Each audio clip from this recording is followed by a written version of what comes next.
The opinions expressed on this show do not necessarily reflect those of the Barbers Chat Network, our great partners at H&B Media, or any of our media peers. We're just five idiots who love sports and love to talk shit. If you're offended easily, then this show isn't for you. And for those who aren't offended easily, sit back, relax, and enjoy the show. Remember, it's only entertainment.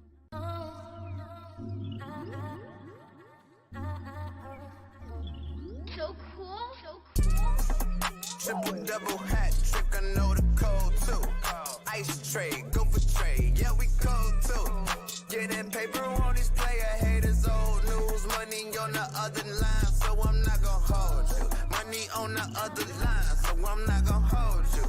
Money on the other line, so I'm not gonna hold you. Money on the other line, so I'm not gonna hold you. Money on the other line, so I'm not gonna hold. My agent just said we made 100 flat. Make it back and make it stack this like no Steven Jack. Put my rings up in the camera like I needed that. Up in the air and at the rim is where I meet them at.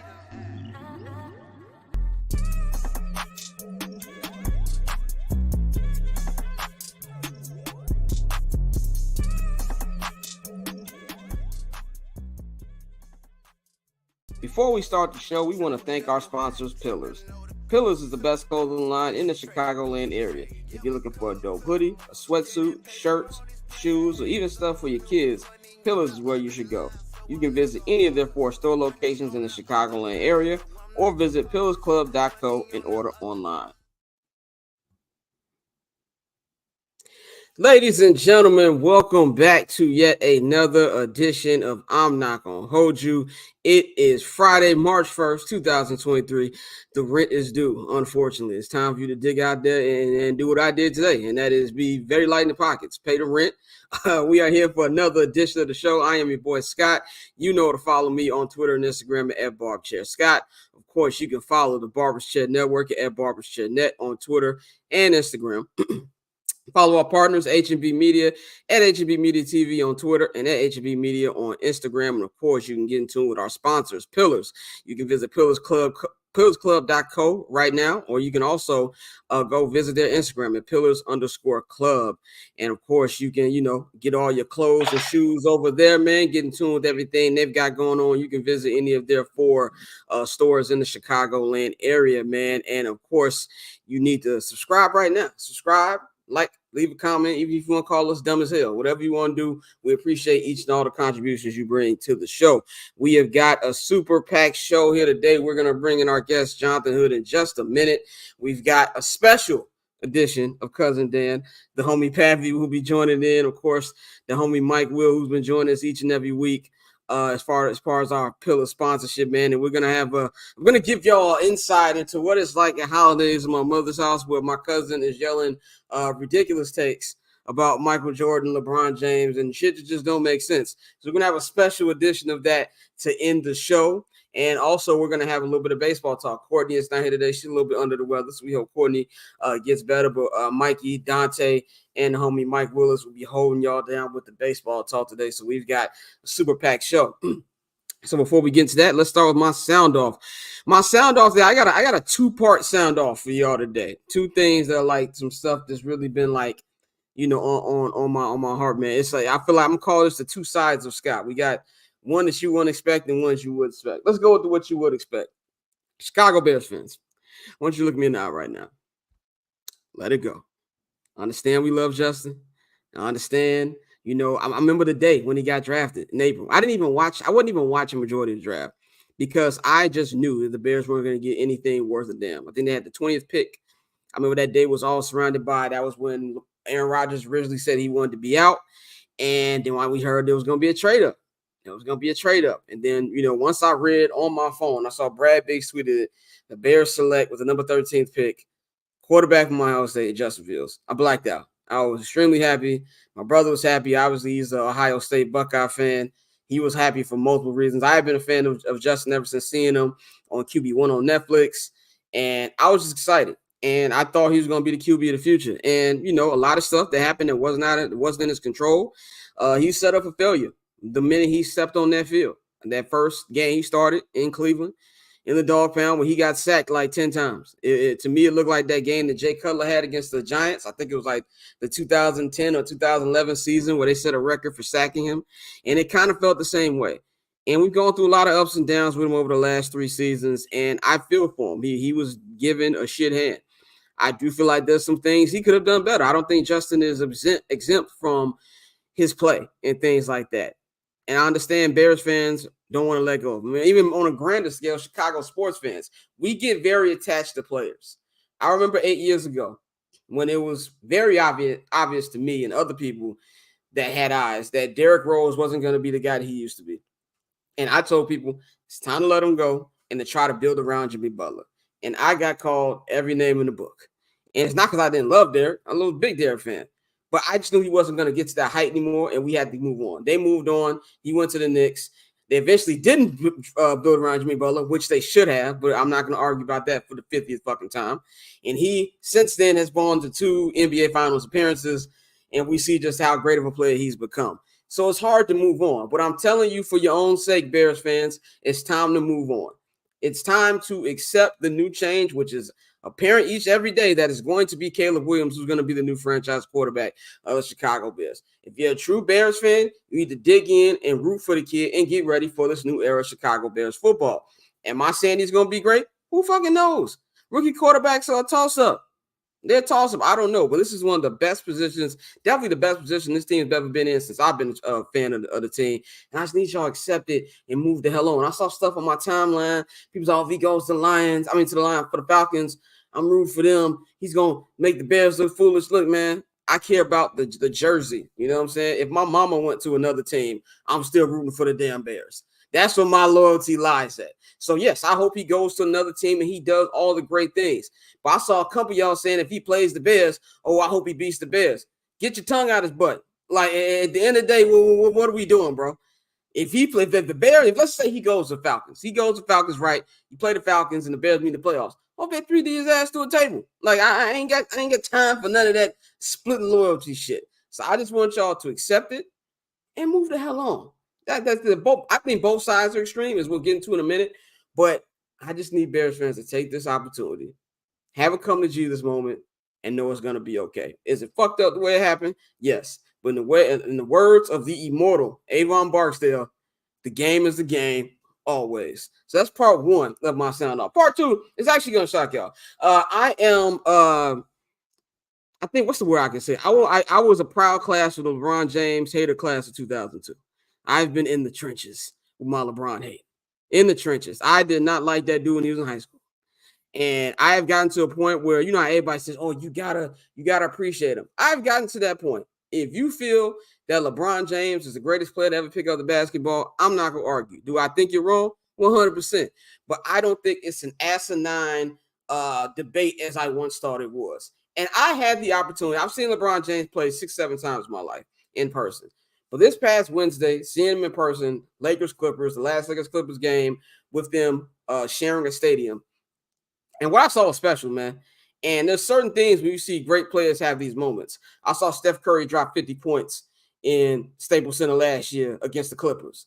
You know, I've seen, these big moments. But to see LeBron have the biggest comeback in his career in one game, outscoring the Clippers by more than one, was just crazy. I've never seen anything like that in person. And now he's 9 points away from being the first player in NBA history to have 40,000 points. Now, when it comes to different legacies, I think that he'll never cross Jordan in my book. But one thing he's going to have over Jordan, and what's special for his own legacy, is there's no player in the history game who's done as long as he has and done it as well as he has. The fact that he's playing this well at this age and having 40,000, even though we have a big offensive game now, I don't think anybody's passing that. I think he's going to play a couple more years.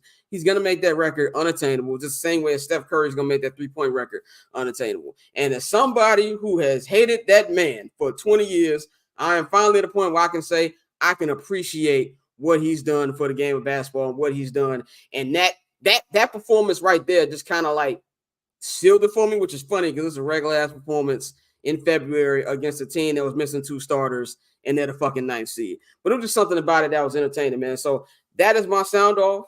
Move away from Justin. And I've actually have gotten to the point where I can appreciate watching LeBron James play basketball. Now, we're going to bring in our team. We've got Dante, we got JR Bang, we've got Mikey. Of course, you can follow the one and only JR Bang at JR Bang on all social media platforms. You can follow Mikey at Junior_Solito. And of course, you follow Dante at October Zone Tay on Twitter. He is fighting a cup in the background. We he is the co-producer of this show and also president of the Barbershop Network and our resident Morehouse man. How y'all brothers doing today? Hey, I'm glad you joined us in reality and just accepting that LeBron James is an amazing basketball player. First of all, I never said he wasn't an amazing basketball player. No, brother, it was a couple weeks ago. You came up with a topic out of left field that was so crazy. It was just like a way to stab at LeBron. What did Bang say? Content is king. I said Scott still got it in him. That hate still in him. It's still in there. It's still in there. You can appreciate something and still be in there. By the end of this show, when my punk ass cousin come on here, I guarantee you I'll be calling him the worst number 23 to ever play jersey. I guarantee you he's gonna drive me there. I can almost guarantee you he's gonna drive me there. And by the end of this fucking show. But how the rest of y'all, Mikey, Bang, how y'all feeling, man? I'm doing great right now. I can't wait to say hello to our guest today. After what I just said. Let's just bring him in now, man. Yeah. We've got a special guest, man. I can say definitely this man is a friend of the program. If you are in Chicago and you don't know who this guy is, you must be living under a fucking rock. This is Jonathan Hood, co-host of the Captain J Hood Morning Show. ESPN 1000, Chicago sports legend, man. I told him this when you came on my show last year. We did my interview show. I said, I've been listening to you since I was in college. There would be times when I was at Columbia where I was, just be in those, the dorm, not dorm, like the little library office on Wabash. I would listen to you guys. I would listen to it was you and JD. You and JD had a show. I was listening to Carmen, Yurko, and Harry, Waddle, and Sylvie. Like, I would literally just be in there because I was the idiot who booked classes with 5-hour gaps, so I had to stay on campus and find stuff to do. And I'll be listening to the ESPN Chicago stream on there. But we got the one and only Jonathan Hood in the building, man. Jay Hood, how you feeling? Thank you so much. I'm feeling great, man. It's Friday. It's been a long week. Anytime we got to talk about Caleb Williams and Justin Fields, every day is a long day. Every day is a long week. We were just talking about that before we got on. Bang's favorite phrase is content is king. I'm like, yeah, but y'all stretching it now. Like we stretching it right now. Like how far are we gonna go with this? And that's pretty much where I'm at with it. Yeah, we are losing our minds because think about it. You laid out your thoughts about Derrick Rose. You talked about other things on this show in Chicago sports history. But when you think about everything that's been going on this offseason about Justin Fields, there is a clear divide between Justin Fields fans and Bears fans because there's a big difference between the two. Yeah. Big difference between the two. And I just thought that Bears fans would just be Bears. That's not the case, though, because there's so much of an emotional investment in Justin Fields. And I get it. I completely understand why, because I remember at the time, it's kind of what Eddie Jackson said when he was watching it live, and he was like, "Oh, we finally got ourselves a real black." Yeah. Right? He was saying that it went viral, right? And so I get that. I understand that. But here's the thing. A good general manager knows how to unplug an asset too early than too late. And if the Bears decide to keep Justin Fields and it doesn't work out, then what's next? It's hard to pass up on the quarterback class twice. That's all I'm saying. Last year, people are still mad at the Bears because they didn't take C.J. Stroud. I'm going to tell you that the Bears would have taken Bryce Young because that was the consensus number one pick. Everyone says, "Oh, the Bears passed up on C.J. Stroud." I'm like, well, a number of teams did that we're thinking, "No, he's too small. He's not the right guy." I'm telling you that the Bears probably would have taken Bryce Young. And I'm glad they didn't. So now, quarterback class again, hard to pass up on him twice. Yeah, and I think that's the thing. You hit the nail on the head with that, man. I feel that with this particular situation, when it comes to with Justin, and maybe it's just me, I'm easier to pull away from things. Like I don't have that much emotional attachment to things when it comes to some stuff that I want. Like I can easily move across from emotion, which my mother tells me, which she said, you gotta be more of a people person sometimes. You can just cut stuff off easily. If somebody does something wrong to you, they did. I'm like, yeah, that's true. But so I can easily switch. Like, I love Justin. I wish him respect. I hope he do his thing. But I want the Bears to win a Super Bowl in whichever way. It looks like that's the Caleb Williams way. That's the one way I'm going. So maybe it's easier for me, and I just don't understand why people are still harping over spilled milk at this point. Yeah, he was done wrong. Like, he was put in a shit situation. There's nothing you can do about it right now. And then I also say, if you're Ryan Poles, are you willing to bet your job on it? As a black man, as it's hard to get a general manager job as a black man to begin with. If he messes this up, he will never get another job again. And I've always said, if Justin Fields was as good as Bears fans say he is in their heads, we wouldn't be in this conversation. Yeah, like, he's Dan Marino in hypothetical situations, and that's all that. You know, it's so funny. You talk about what's on your timeline and people hitting you about Justin Fields. Here's something that you have not had to deal with that I had to deal with, is that if the Bears trade Justin Fields, that Ryan Poles and me are racist. Yeah, you got that. You got that? I got that. Yeah. I mean, how about no, we don't have to go all that deep. Like they're gonna choose Caleb Williams over like Justin Fields. So yeah, it's a choice as far as looking at the quarterback and saying, Justin, we know we didn't do you right.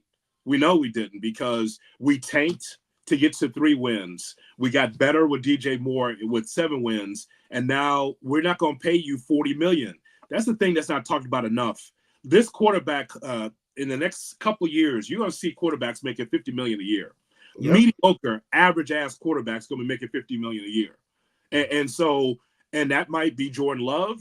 That might be Kirk Cousins again. That could be that. Kyler Murray already was able to strike with a big-time contract with Arizona. What I'm saying is that because of the TV money and the amount of money that now teams have a chance to spend, yeah, we're going to see quarterbacks that are not that good be in excess of $50+ million. And the Bears didn't want to do that. And also they looked at the young man and said, Justin, you're good, but you still don't have a hard time reading defenses. We'd rather restart the clock and go with what we think is a short thing in Caleb Williams, and then supply the young quarterback with talent. A draft pick at wide receiver. We already got DJ Moore, a better offensive line, new offensive coordinator, and let's roll. Yeah, and I had a question for you where it's like, I feel like the thing about this is, you guys, you I feel like on the radio, on Chicago Sports Radio, you get the most, I think, craziest callers. What's like through this whole little thing that's been going on since the Bears officially got the first draft pick? Has it been as dismissive on the radio as it is on Twitter? Like, what is like kind of like the feel as you've been going through this every day hosting the show? It's like, Scott, it's like 70-30 people understand. But that 30% are the 30% that don't watch college football, that saw the one game with USC against Notre Dame and then made their opinion of Caleb Williams, because we know that USC is not very good defensively. And also Caleb Williams didn't have a great game. So they watched the one game and said, nope, that's it. That guy can't play quarterback based on one game just because the game took place in the Midwest, which is ridiculous. Look, I'm not asking for our listeners and for our fans to sit down like I do every Saturday and watch college football and consume it from 11 a.m. until the Hawaii game is over. That's what I do because I love college football. But the one thing is that with the Google search, with a YouTube search, you can be able to see all the highlights of all the quarterbacks and all the players that you need to. To say that you saw one game and said, "Now Caleb Williams is trash," is nonsense to me. That ignorance I won't stand for. But the other side of it is that people just look at Justin. They love Justin. And I totally understand why they would, though. Just remember how we felt when he was drafted. And we understood what the process was. Ryan Poles put his balls on the table to George McCaskey and said, yeah, I'll generally manage your team, but I'm going to tear it down. Like, the Bears have never done that, guys. The Bears have never said, we're going to tear it all the way down to the bottom and tank and then build it back up. How do I know that? Because if you're a longtime Bears fan, you've seen 3-win teams, 4-win teams, 5-win teams, and just use patchwork. Like, we'll just throw money at the situation. Just find a veteran quarterback here. find a hot defensive lineman here, find an offensive lineman there, and just kind of do it with patchwork. This is tearing it down to the bottom. Ryan Poles somehow told George, yeah, I like your veterans, but we're going to tear this down. We've never seen this before. And so I think it's an adjustment for everybody that the Bears tanked the way they did, like other teams do. They've never seen this situation where a quarterback seems like he's on the rise, and then they are pretty much getting rid of him for a rookie quarterback. So it's all new. People do not like change. I get that. Yeah. But I'm saying that because it's all new for the Bears, I'm for it because it's a different avenue that we haven't seen the Bears go through before. Tearing it down, going with a rookie quarterback, and try to supply him with enough veteran talent and free agent talent. And the other thing, don't forget the Bears are on over $70, $80 million in salary cap space. So they're not cheap. They will spend money to fill up those holes. So this is all new for Bears fans. And it's an adjustment. Yeah, and I'm good. Yeah, the adjustment is a good point because I also feel like when it comes to like I know I say this in a group chat we have all the time. I'll be like, as I told Mikey this morning, we got to baptize you in optimism, like optimism. I'm just an optimistic person, so I'm more of a glass half full guy with everything. But I understand why Bears fans are so doom and gloom. But I also look at it as like I feel like Bears fans should look at this as an opportunity because, as my brother told me this morning, you can't get lower than hell. So it's really only higher than this. Like in my mind, it can't get worse. From the amount of football I didn't watch over the last 25 years, it can't get worse than what I saw. So I think the only way up is the way you should be looking at it. What do you think it's going to take for Bears fans? Do you think it's going to take a full season of Caleb for them to be like, okay, I feel like we're on the right track? Well, first of all, let me just say, I know that we might have some new viewers checking out the network for the first time. First of all, what you said is bullshit. It sounds good as a nice setup question, but we all know that's bullshit because I watch every week. So the idea that you're saying you're optimistic, half glass full, really, Scott? I'm an optimistic person. When have I ever not been an optimistic person on this show? Thank you. It's on this show. Wait, what? It's CBS in life. CBS receipts. What are you talking about? You know when you go there just to get a pack of condoms or just to get some medicine, all of a sudden the receipt's like this. It's like that's you. What? You were optimistic. That sounds good because I know there's ESPN people that's in the chat now that's checking it out. Yeah. I'm optimistic. No, you ain't. What? I know for a fact you ain't. Now you're trying to be optimistic because of the world we live in right now. Yes. You know damn well you ain't. I'm an optimistic person. I think I'm an optimistic person. And somebody called me Scott Cowher. All right, yeah, fuck you. All right. And Scott, I also, you know what, Scott? I understand where we at in the world. You know what I'm saying? Shouts out to Rachel Dozier. You know what I'm saying? Okay, all right. You're trans. We a day out of Black History Month, and this is it. With blood still wet on the streets. This is where you decide to go. You're trans optimistic. That's what you are. You're trans optimistic. Trans optimistic is crazy. Look, man. I know that now this show is being aggregated. I know that more and more people are watching because of the Bears content, but you can't tell me that you're just like pie in the sky Bears fan. I know that's not true. Not in my entire time, but I feel like this time I'm an optimistic Bears fan. Yeah, the last 6 months. What it is? 48 hours. What are y'all talking about? It was right. No, it's not last 48 hours. This just happened, bro. Like all the Caleb talk, bro. That's what it is, J Hood. Caleb was giving him that everything he needed. Now he's drinking the Kool-Aid. He's optimistic. He's thinking division. He saw Caleb go up there with no lining and the little baby fro. He's thinking MVP. He's thinking MVP year one. I got the no line and baby fro right now. We both got the whole fro right now. We locked in. I ain't got a haircut in 3 months. We locked in. Sound good. But I like you talk about adjustment. The way he took that podium today. Yeah.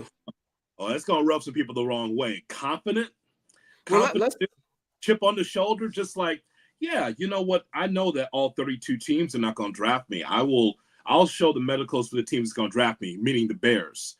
He's changing the game big time. And it already makes people nervous, by the way, because Cosby came in, it's like, oh, he paints his nails and he cries to his mom and he's emotional and all this stuff. They try to find a way to knock that young dude just because he's not Justin Fields. But that narrative will change if, first of all, he's drafted by the Bears, and secondly, he balls out. Well, let's just talk about the press conference in particular, as Mikey said. So Mikey, basically, you comparing me to a woman who's been out with a couple of days. Like, oh yeah, I think he good. Like he didn't open the door. You know what I'm saying? He said, hold on. I gotta address this comment. Scott turns his back on the Sox and Bulls suddenly a sunshine. Okay, first of all, Timothy, are you damn right? I turned my back on the Sox, and y'all can't. I have no type of what's the word? Shame for that. I don't turn my back on the Bulls. I just don't pay attention to them. Like I tell you, the Bulls like your little kid in the room playing like the remote, and you don't really pay attention to them until like they might burn something. Like they still in the room. You know what I'm saying? I ain't turn my back. I'm never turn my back on the Bulls. I'm just not paying attention to them. The White Sox, I unfollowed them on Instagram, all that. I'm done. Okay, until certain things happen that I will not say on the show, I am done. That sounds cowardly. It is what it is. It is. I'm running from the grind. What Dame say? I'm running from the damn grind. But to get back to Caleb, he's very PR'd up. I got to give a salute to this PR team. All the things that I wanted to hear, Bears fans wanted to hear, I think he did pretty well on that. But I do love how you said Jay Hood. It feels like he's a disruptor, which I feel this city of Chicago needs. I feel like the Bears organization needs, because they're too mom and pop.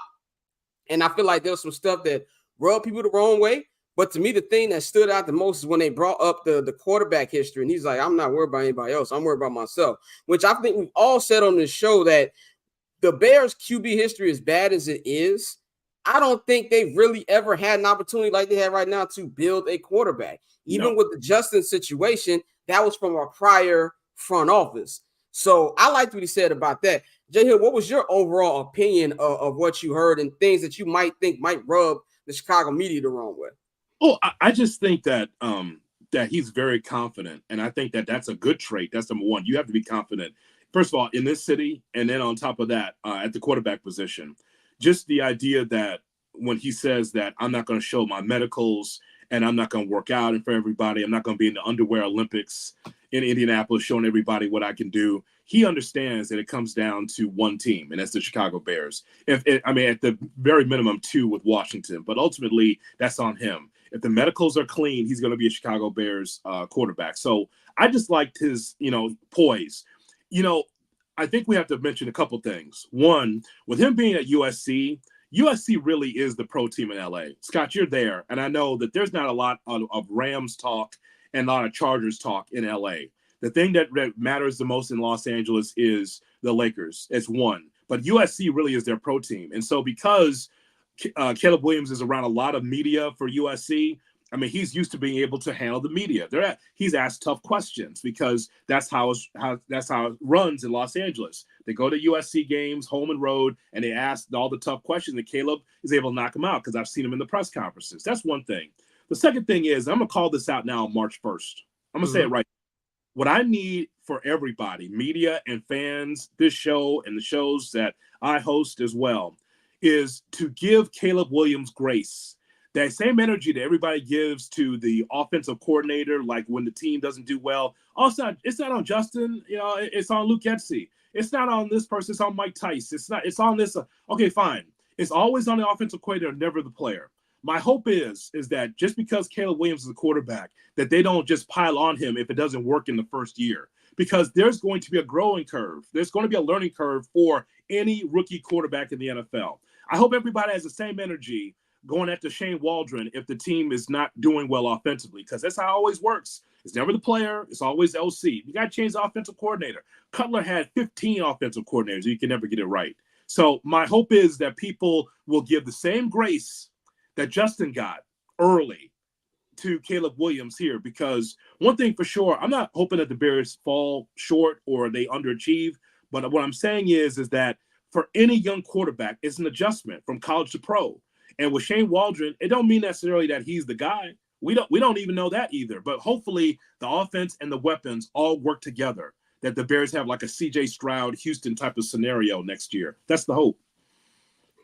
All right, so what does these expectations look like, though? You got a team that he even said, that the Bears, the Bears come in as a 7-10 team. I've said that the media, national media, I've told you, the national media is talking about the Bears like they were 3-14. No, they were 7-10. They did start off bad, but they finished the year strong until they went into Green Bay. They were about a minute and a half of being 10-7 because of the losses. Three of the losses that they had were really at the last second.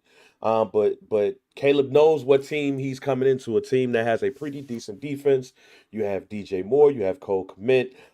You need some help in some other areas, but he seems to know what he's getting himself into if he takes the field with the Bears. So what does the expectations look like or should look like with him at the helm? Well, for me, the Bears are still the fourth team in the NFC North until we see otherwise.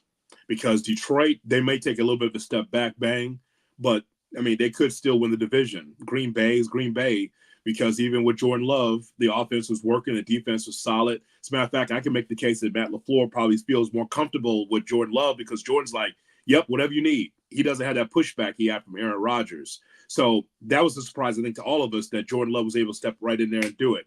Then there's the Vikings. And that's kind of the great unknown, where that could be a 7 or 8 win ball club, depending on if Cousins and Jefferson are back, or if they make a change and they try to upgrade, maybe take a step back and then move forward. So my thinking, and I don't have an official prediction just as of yet because I don't know what the Bears are doing in free agency, but the expectation is to take another step. If that means 8 wins, maybe the playoffs, maybe not. But I expect this team to be anywhere between 6 and 8 wins again. And I use that little movement, that 6 to 8, because of the adjustment on the offense. Because I think the defense will be stronger. We saw shades of it with Sweat out here. They're going to be able to get 3 technique and get better defensively. They're going to take care of Jalen Johnson. That won't be a problem. The linebackers in the secondary are the strongest parts of the team to me. They'll get better on the defensive line. They need to be able to have a center like yesterday and look at that and then move forward. So I would say that 6 to 8 for me. Some already have them in the playoffs, but I can't say that because I don't know what else the Bears are going to do on the other side of DJ Moore. Are you getting a veteran wide receiver, or are you getting a rookie wide receiver with a 9 pick? I mean, again, time will tell on all that, but it feels like for me, like 6 to 8 at this point in time. Before we get to my next question for you, I want to shout out these 2 questions we got in the chat. Shout out to Ron. He says, shout out to you fellas coming to term with Caleb as our new QB. What do we think of word of Jaden Daniels trading up? Could we see the Bears trading back and scooping Jaden Daniels, keeping Justin Fields? Ron, I have a better chance of Maya Jama responding to my DMs on Twitter, on Instagram. So I just want you to let that, but we appreciate you watching. Tim A says, J Hood, is it your opinion that any potential trade with Washington is all smoke? J Hood, what do you think about that? Yeah, that's not happening. I know the connection because that's where Caleb is from, the Washington, D.C. area. That's not happening. It's funny. There's so many people, so many cats in our business that want to be contrarian because they want to stand out. They want to stand out. But everyone says consensus, Caleb Williams is the best quarterback in this draft. But then you have dudes who's like, no, it's Jaden Daniels, and no, it's Drake May, and no, it's J.J. McCarthy. Like, no, it's Caleb Williams. So I don't believe that hype about the Bears looking to trade that pick, go from 1 to 2. They really like Caleb Williams a lot. And by the way, for Washington, from that standpoint, if they are able to get what I think is the second best quarterback in Drake May, or if they're able to get Bo Nix, or if they're able to get some other quarterback that makes his way up the charts, they'll be fine. Because I think that's an organization needs a restart as well. So Caleb Williams to Washington, or the Bears going down to 2, they're going to hold on to number 1 pick for sure. Yeah, I always felt like that was kind of smoke screen from the jump. I was like, outside of him actually being from the DC area, I never understood how that made sense. If you want to talk about situations, and as he said today, like, you want to win, they're very far away compared to where the Bears are. And the haul it would take to just move up 1 pick would gut your team even more. So that doesn't make any sense. If you're the Bears too, collecting picks is cool, but there's two things that's overrated in sports conversation to me: it's salary cap and draft picks. You got to get the actual talent. And if you don't have the talent, that other shit don't matter. So I'm with you, and I never really took that as serious either. Let's pivot to something else real quick now. You host the J Hood and Cap Morning Show every morning. You and David Kaplan. I've been accused on this show. Every time Cap says something. Great job, guys. Keep up the good work. Now I give it a pass because I had him on my show, and then when I saw you guys doing training camp, I talked to you guys every time we was up at camp last summer. Bang, and everybody else in the chat, it was like, "Oh, you gonna comment on this?" Great job, guys. Great job. You gonna be Hollywood on that, or see what you're doing out there, Scott? Your boys, with black people, when you meet one person a couple times, they automatically that's your boy. What is it like, being on the show with Cap every day? Cap says these wild things. More specifically, the comment he said last week about saying it was a cowardly act for Justin to unfollow the Bears in the NFL. Okay, so one of the things that I like to do on the show I do with David Kaplan is to be the thermostat in the room. I think that's for anybody that does this for a living. It's one thing to run hot, but when you can be able to control the thermostat in the room, then I think that you can win an argument or win a conversation. And so when I heard Cap say that, when he said that he thought it was cowardly for Justin Fields to unfollow the Bears or unfollow the National Football League, I explained to him, I said, Cap, you have to understand young people. This is how young people are able to let everyone that's following know, hey, you know what? I feel like I don't want either the smoke or I don't want the drama of this. I don't want to see this on my timeline. And you see this all the time from young people. This is not new. Young people will unfollow. And if you follow along, you find out, oh, he unfollowed the Bears. Well, he did that on purpose. It's not cowardly. It's something that he wants to do for his own mental health. That's one. And two, it sends a signal to the Bears like, oh, so I haven't heard anything from you guys. You're ghosting me, or you haven't talked to my agent. Okay, so you know what? I'm not with the Bears anymore. I'm a Chicago Bear until I'm not. And so that's exactly what I told him. I told Cap, and I said it several times, Sam, like you can say it's cowardly, but this is what young people do. And it's okay to do that. It's your Instagram account. I mean, because if you unfollow the Bears, that clearly says you're not coming back to the team. Or they told you, or heard Ryan Poles say a couple of days ago, he said, I'm going to try to do right by Justin Fields. When he said that, I heard that all my life, man. When I could hear my mom on the phone, she's like, I'm going to do right by her. Or I'm going to do right by our club. Right. Like, I know what that means. Yep. I'm going to do right, meaning that I'm going to make this right. I'm going to smooth this out, meaning that I'm going to send you to a team where you could start or have an opportunity to have a fresh start, to start on the team or have a fresh start as a player. So, we talked about it, and I told him, like, no, it's not cowardly. It's a choice. Him saying, I don't want to see the Bears on my timeline. I don't want to hear about me against Caleb anymore. I'm done. And he has every right to do that. Cap is a married man, so I don't want to disrespect Cap and his marriage because he's a married man, but that just means that Cap don't follow a lot of women on Instagram, because the main reason why Justin didn't delete his Instagram like he suggested, because he went on vacation. Because I can guarantee you that he follows a bevy of women that he will double tap or not double tap because he doesn't want anybody to see it, but he will hit that bookmark button. Just Mr. London House himself.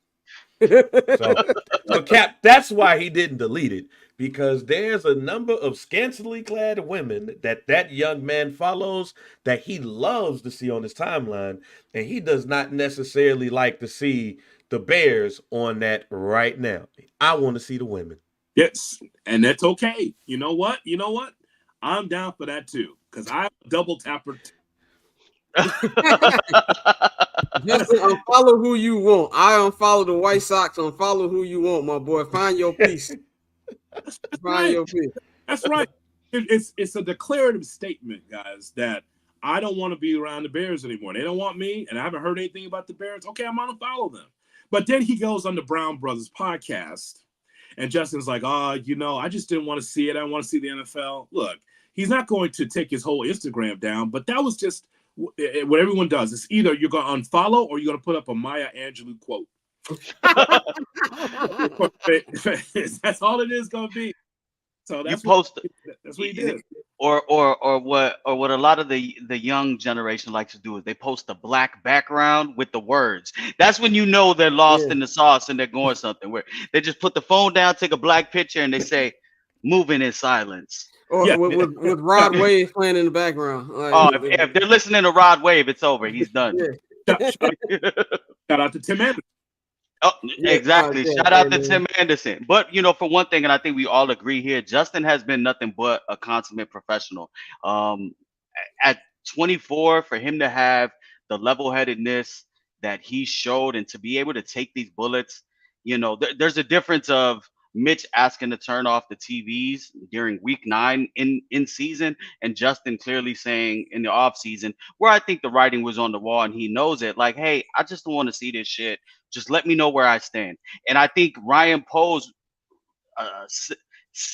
he reiterated that and he sympathized with him because he said it, like, I wouldn't want to live in the gray either. So moving on from that, Justin, Caleb, lost in all of this Justin Caleb stuff is the fact that the Bears have a golden opportunity here with not one but 2 picks in the top 10 in this upcoming draft. So my question for you is, Jay Hood, what are you looking for with pick 9? Because pick 9 to me is more important than pick 1. I think that ship has already sailed and we know where they're going, and I'm 100% fine with it, and I'm excited just like all of my co-hosts. I think this is going to be a new beginning offensively for the Bears, and maybe Caleb is what we've been asking for. But what do you think they should prioritize at pick 9? And as a UGA guy, what do you think about Brock Bowers there?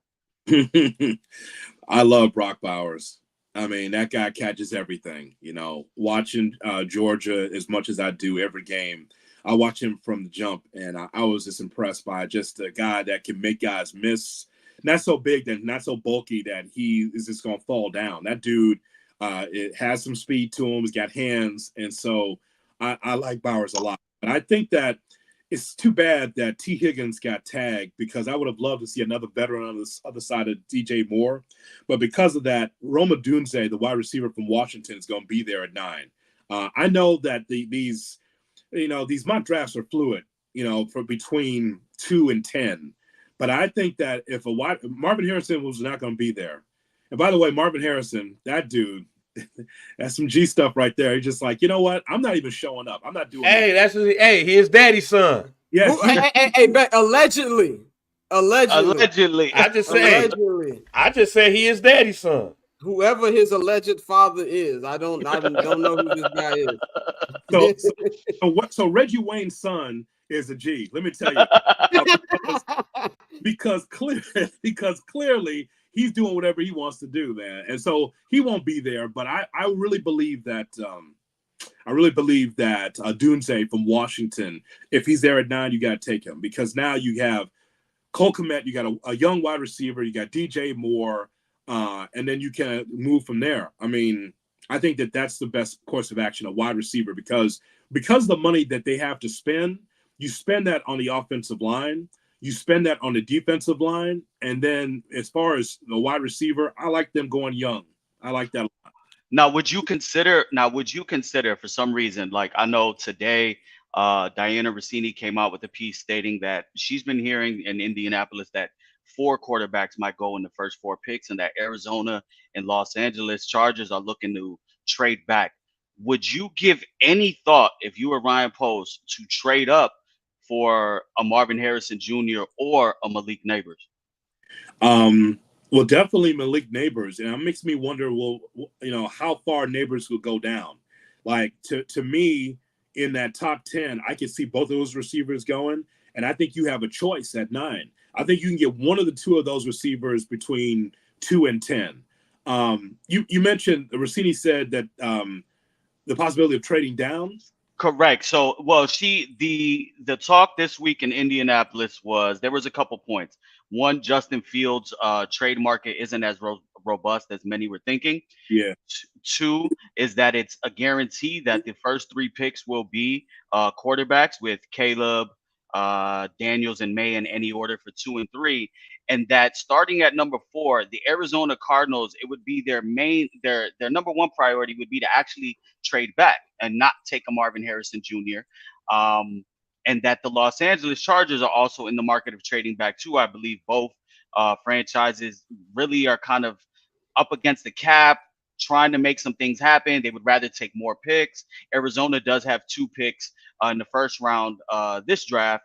So there is the talk of a 4th quarterback moving up, and that quarterback would be JJ McCarthy for whoever is looking for a quarterback at number 4. So that's just what I was thinking. Would Ryan Poles, armed with the number 9 pick, say Carolina's 2nd in 2025 that we have next year, and maybe the 1st pick, be willing to move up and take a Marvin Harrison Jr. and kind of go with the Cincinnati Bengals blueprint of getting Joe Burrow and Jamar Chase in the same draft, in that same. I don't think so. I don't know if he's got the stomach for that when it comes to Marvin Harrison. I know that he would like to get in the 2nd round. I think he'd like to have multiple picks in the 2nd round if he could. I don't think so. And as far as the quarterbacks are concerned, just the way it lays out, it's funny that you laid that out because you mentioned, 4 quarterbacks and one of them being J.J. McCarthy. It's funny, man, what a national championship does for you. That dude just handed the ball off to a national champion. Like, he didn't have to throw the ball because he didn't have to in that offense, right? It was a running offense. And as far as McCarthy letting the ball go, I mean, he does have an arm, but he didn't showcase it much. He didn't have to in Michigan, and I'm not sure how that works. If J.J. McCarthy goes, say, in the top 20, I would imagine that team would be benching him for the first year. He can't start right away. Absolutely not. Like, I like Caleb Williams, but I also like Drake May as well. To me, those are the 2 sure quarterbacks I think that can make a difference right away for a team. But as far as like McCarthy's concerned, if he's taking the top 20, that means there's some Michigan shine on him. Just like, oh, he just won the national championship, because McCarthy to me is a guy that has to sit and wait. That's what I think. I don't know. I'm not a dream killer, guys, but I'm just saying, like, he didn't have to do a whole bunch to be able to help Michigan win the national championship as far as his arm and throwing for 400 and 500 yards. He wasn't that guy. He needs to be on the Jordan Love plan, I think. Sit for a couple years. I mean, he's 20 years old. I thought it would have benefited him more if he went back this year. But so I 100% agree with you. I don't JJ McCarthy gonna be coaching Nazareth. He's gonna be the JJ head coach at McCarthy's Nazareth. auto parts coming soon. He's gonna go be Robbie Gould's quarterback coach. No, he's going back home to LaGrange Park in Nazareth. By the time he's 30 years old, he's going to be the head coach at Nazareth, and there's going to be a piece in the LaGrange Park newspaper that talks about the kid comes home to bring Nazareth back to prominence. The kid comes home. McCarthy. That's crazy. Yeah. But nah, bro. Over these last few weeks, I really felt like, the last Justin Fields defender left, in this chat, every group I'm chat still I'm strong. I'm still standing. You like Derek Luke on Antoine Fisher? I'm not though. I'm not still strong. Like, it's over. Like, I've acknowledged that it's over. Like, that meme where they jump in the crypt. It's like, fight back. Like, I can't fight back no more, bro. Like, y'all done whoop my ass. But J Hood lately, Diana Rossini, she also said that there isn't many takers for Justin Fields right now, and the market isn't what the Bears thought it was going to be. So my question to you is, do you think that's just more smoke by, Atlanta or maybe Pittsburgh to drive the price down, or has the market become, something that we didn't really think it was going to be? No, I think it's I think that there's some smoke out there to say that there's no price for Justin Fields or it's down. Look, there's a couple of destinations. Atlanta is the most obvious one, because here's what's funny, because it's like, he's on the Browns Brothers podcast and like breaking down Atlanta. Like, he was talking about, they're good. He said, people are just going to be hitting me up for tickets a lot, but, they're a good team. They're just like a wide receiver away from being good. So he already knows what's going on with the Falcons. I don't know if he wants to be coached by Omar Epps in Pittsburgh. I mean, because here's the thing about that dude, right? You got to stop holding the ball, man. That's what Tom dude, said. Like, he will get him in a dark room. If Fields holds the ball too long, be like, man, you are not going to fuck up my legacy. I've been over 500 all this time. I'm not going to be under 500 because of you. I did this stuff with 4 quarterbacks last year. So I don't know if Fields wants that pressure because clearly that dude wants to continue to be over 500 and get a chance to be in the playoffs. But that's a couple teams. The third team that's the wild card is the Raiders. And what does that look like with Luke Getsy as offensive coordinator? Like going back to with Luke Getsy. It looks like a lot of shots of Casamigos in that little club area they got over there. That's what that look like. they said they got along. Could you imagine? Like Getsy's like, fresh, being in Vegas, getting away from Justin. All of a sudden, Justin comes to the door. That's a possibility. Justin Fields against Aiden O'Connell. Yeah. That well could happen. But I mean, those are 3 destinations. But the idea that Justin doesn't have a home or that that is dried up, no, he'll find a way to compete for a job, and at some point, I think start in 2024. I think too, I don't want him to be in the NFC, number one. Also, I don't want Dante to be happy. So I want him to go anywhere but Atlanta. Just unnecessary hate, bro. I gotta hear every Sunday, the Ben's on fire, G. No, I'm not trying to hear that. I'm telling you, I got Charger season tickets. If he come down here, I may have to make a switch. I'm not gonna lie to you, because it's gonna be rocking in there every Sunday. Like Atlanta is one of the few cities where like the NFL game, you have like a true black experience, bro. Like it's crazy in that stadium. They had Scott, you were there doing intros. They had Bo Hagan doing intros. Wait a minute. Who am I? Bo Hagan being Bo Hagan was doing intros, bro. Yeah. Oh like, man, they really tapped in with the city. So like, it's no joke. That's like, what I told my wife. She went to a preseason game in Atlanta, and she was like, "Oh, I'll come to a Bears game with you." I was like, "No, you will not. You will not. You will not enjoy that experience, fam. You was in the box with leather seats, fam. That's not gonna happen here." When we did the game last season, not last season, but 2022 season, when Justin got hurt in Atlanta, I think he threw two touchdowns, and this was the most Atlanta shit ever. T.I. led the team out. Bo Hagan was doing team introductions. Omari Hall, or Ghost, he did like a halftime speech or whatever, like all the Atlanta shit you got possibly. And on top of that, the media press box food is the greatest of all time. I have never had red velvet cookies at a game until then. I had it to go play. Like I was dirty. Like it was crazy. Bam. Samuel L. Jackson does the hype videos before the game start. Like that's the type of vibe it is in Atlanta, bro. Yeah. Like it's crazy. It's crazy. So like for Justin, I love it. But I don't want to hear Dante every Sunday. So I'm hoping he don't go. I hope he goes somewhere else. But I mean, that's real nice what you just laid out. But that does nothing for white folks. It's like, damn, the Chick-fil-A is closed again on Sunday. But they give the media Chick-fil-A sandwiches, though. Talk to him, Scott. They give the media Chick-fil-A. They had a Chick-fil-A sandwich bar. I was like, what is this? Those were the sandwiches from the leftover Saturday games. Warmed up, right? Right. It was great up in there. But we got one more question from the chat, and then we're going to pivot real quick to White Sox Bull. I got White Sox Bulls question for him. But Orlando in the chat says, what position, J. Hood, would you prefer the Bulls go after in free agency? Well, definitely the offensive line. Like that should be yesterday. The offensive line, like that's yesterday. And also the defensive line. You know, it's funny. Like Eberflus, he's so confident now that he changed his whole look. Right, his defense is good. It's that beard. It's that beard. That's what it is. Yeah. Now, he's got the look now, a little gel in the hair, a little mustache, because he knows that if you're a Chicago coach, you must have a stash. If you don't have a mustache, you're not winning a championship. I mean, that's like an automatic, right? Like Phil Jackson, O'Quinville, Ozzie Guillen, Joe Madden. If you do not have a mustache, you do not win a championship in Chicago. So he realized that's why he grew a little something, changed the look, whatever. And he's just, you can see, I don't know if you guys noticed this, but I noticed this. Eberflus, his confidence got more and bigger as the season went on, even though it wasn't the season. He felt more empowered because his defense was better. All of a sudden, he gives you full sentences. After he ran away from our show with right, he did.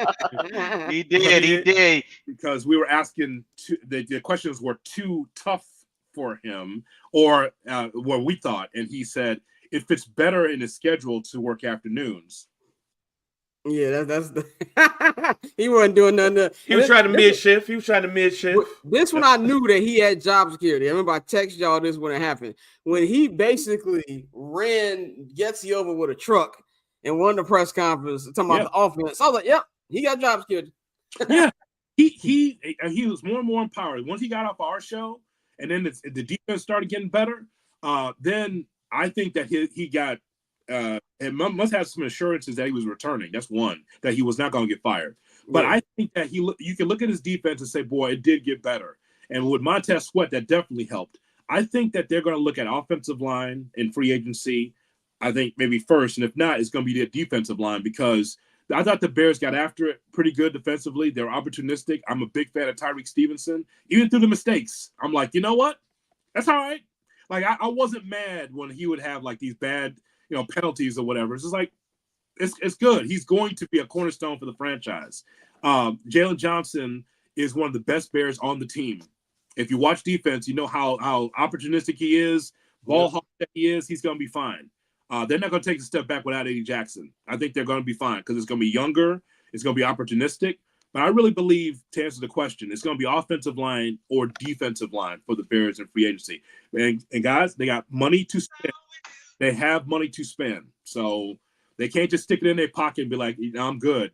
Over $70 million to spend. Spend the bread. Yep. Spend the bread. Let's pivot to I got a question for you. We asked this question on our Patreon show. I think it was last week, and I was the only one who picked the Bulls in this equation. But you are a White Sox fan, of course. We know what's going on with the Bulls. Which Reinsdorf-owned team has the worst future? The White Sox or the Bulls? I said it's the White Sox. Which one do you think has the worst future? It's the Bulls, as long as Arturas Karnisovas is there as a general manager. How is it that you don't make a deal for 30 months and keep your job? And that is crazy. I'm not even sure he's a real person. He might be an AI GM or something. I mean, Charlie's Angels. Just say it out loud. How the fuck do you not make a deal for 30 months and still keep your job? How does that happen? Like you can't just be the owner and be like, how's everything going? Everything's fine. Thumbs up. Okay, see you later. As long as the UC is full and Benny the Bull's still doing the popcorn trick and people keep coming to the games, it's all good. It's the weirdest thing, right? Like, at some point, does Michael Reinsdorf look at the standings and does he look at them upside down and be like, oh shit, we're in first place? Like when you turn it the other way, it's like, no, you're struggling to even get in the play-in. I just don't understand how you sit there and then have the temerity to go to the press at the deadline and be like, we like continuity. We like our continuity. We're going to keep team together. Like, really? If he dies, he dies. I mean, it's so bizarre. So I would say it's them, because the White Sox they've drawn a line in the sand. They're like, we're gonna take your tax money and we're gonna build a stadium. And we're going to contend in 29. That's what they're telling you, right? But the Bulls, they are just good with the status quo. They are stuck. They don't make any moves. They don't go backwards. I can say if you tank today, I can understand if you tank. They won't even do that. They're just like, continuity is fine. I still got a question. I've asked everybody who talked about the Bulls this question. What does Mark Eversley do? What does Mark Eversley do? Somebody say, what does he do? Like, what's his? He hooks up Kobe White with those LeBrons and all the Nike gear. That's what he does. That's what he does. Just want to know what I call him West Side West. If we have Worldwide West in New York, we got West Side West out here with Mark Eversley. All right, man. I know you do Busted Open on Sundays. Listen to you when we ain't doing First Black Champ Live. And y'all had an interesting conversation around The Rock and his promo. And you made some points that made me even change my mind. However, earlier today, my man dropped a 15-minute, then removed it. It was like, nah, I need 6 more minutes. Dropped a 21-minute promo about Cody Rhodes and Seth Rollins and all of that. So we are on the road to WrestleMania, WrestleMania 40 in Philadelphia, Pennsylvania. What are your thoughts on the latest Rock promo and the road to WrestleMania? I watched that promo, and I don't think it was heavily edited. I think that was just him being himself. I think that the one he did in Salt Lake was him trying to let people know that he's a heel. He was trying to get the rust off a little bit, and he just wanted to let people know, like, yes, I'm rocking with Roman Reigns, and I'm going to be part of the bloodline. It was fine, but this one was like really vintage Rock. I just thought that what he had to say was great. And here's the thing, like, it was so convincing, Bang. It was so convincing that I'm like, I thought that The Rock would turn babyface at WrestleMania. I don't think so now. Based on how he was able to put that promo out there, like, it's hard to be able to go the other way after going so hard in the paint as he did in that promo I saw today. It was strong. If people have not seen this, watch this, because you may never have seen The Rock curse before. And so the way he was going about it and talking about Dave LaGreca and talking about it was really, really strong, and it gave added hype to WrestleMania. I just think it's fun. I think it's really fun that The Rock can kind of be himself as a heel again. Hey, man, I feel like he listened to First Black Champ, fam, because I already say, hey, take that damn Versace shirt off, fam. You're a billionaire. I just say $7, Rock. Somebody say he looked like a Dominican uncle with that fake $500 thing on. He did. He just tried to turn the clock back to that's what you remember The Rock looking like in '99, but that was '99. And he was less swole in '99. Yes. It looked like the how do you do, kids? That's how it looked. You know, I love the promo because I'm definitely a seasonal watcher. I watch wrestling during WrestleMania season, and then this how long I've been I haven't been a consistent wrestling watch. I was about to say after Backlash. I don't even last time they had Backlash to the pay-per-view. It's back though. It's back. It's back. Is it still in April? Back. They call it WrestleMania Backlash now. It got a first name. Okay, all right. It got a first name. WrestleMania. No, when I was watching wrestling, Royal Rumble, No Way Out, WrestleMania, Backlash, Judgment Day, King of the Ring, real old school. That's when I'll be watching. Yeah, Bad Bunny wrestled last Backlash in Puerto Rico. Oh yeah, I remember hearing about that. Yo, he was good. It was really good, man. It was shout out to my cousin right there. You better claim it, man. Claim it. That's my Puerto Rican primo right there. That's Puerto Rican Jesus. He took the title over from Mark. He took the title over from Mark Anthony. He's Puerto Rican Jesus now. Oh, Mark Anthony was once Puerto Rican Jesus. What you mean, bro? Hold on now. Don't disrespect. I'm asking. I didn't know. I didn't know Mark Anthony that was that high on the Puerto Rican list. Yeah, on the depth chart. Like who top 5 Puerto Ricans? Yeah, give us the top 5. The top 5 Puerto Ricans: Roberto Clemente. Okay. Mark Anthony, Bad Bunny, Daddy Yankee. That's 4. I'll be real with you. I'll be honest with you. The Puerto Ricans don't claim J-Lo, and there's girls on the island with way bigger asses than hers. So, a fifth one is tough, man. Carlos Arroyo. Hey, Carlos Arroyo. You know what? Since they're both short, you put Carlos Arroyo and JJ Barrera, and that makes 1/5 Puerto Rican. What about Felix Trinidad? Oh no! You could do Felix, or you could do Miguel Cotto. You could do one of those. Or you could do Wilfredo Benitez. I mean, we got a bunch. Y'all tried to kill Bernard Hopkins when he threw the flag down. Hey man, what you mean, y'all? What you mean, y'all? Hey, boxing is the only sport that it gets real racist. It gets real racist. Real quick. I'm not even gonna hold y'all. When I saw Bernard Hopkins threw the flag down in Puerto Rico, I thought he was gonna die. And I had I said, man, I'm putting all this money I got on Felix Trinidad because now he gotta do it. Oh no, Bernard fucked him up. That's why Tito ain't on number 5. It'll go to Cotto. Yeah. He should have got shanked. He should have got stabbed, but it's all right. I think I found this week's reel. Thank you, Mikey.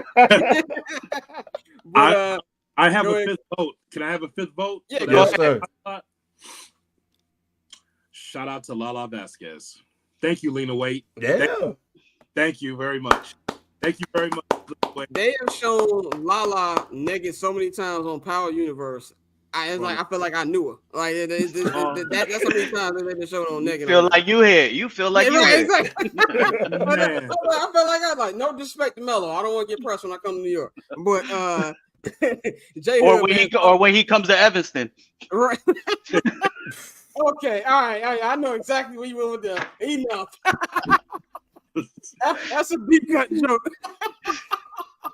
Oh man, Jay Hood, man, always great to talk to you, bro. Well, definitely got to get you back on here again soon. Let them know where they can get in tune with you and like everything you got going on. Obviously, You got 30 minutes. That's a lot. Yeah. You should see my stack of W-2s I got here. I mean, All right, fuck this. Man, you should see my W-2s. It's always a 3-hour experience. With Captain J Hood on the ESPN Chicago app. Download the app. I'm on 7 to 10 on ESPN 1000 in Chicago. And I do 2 wrestling shows, one Busted Open Radio on SiriusXM, Fight Nation, and Good Karma Wrestling as well. Got podcasts, Under the Hood podcast, as well as I talk basketball there. So keep it busy. That's for sure. Definitely, bro. Definitely glad to talk to you. We gonna holler at you again. All right, fuck this.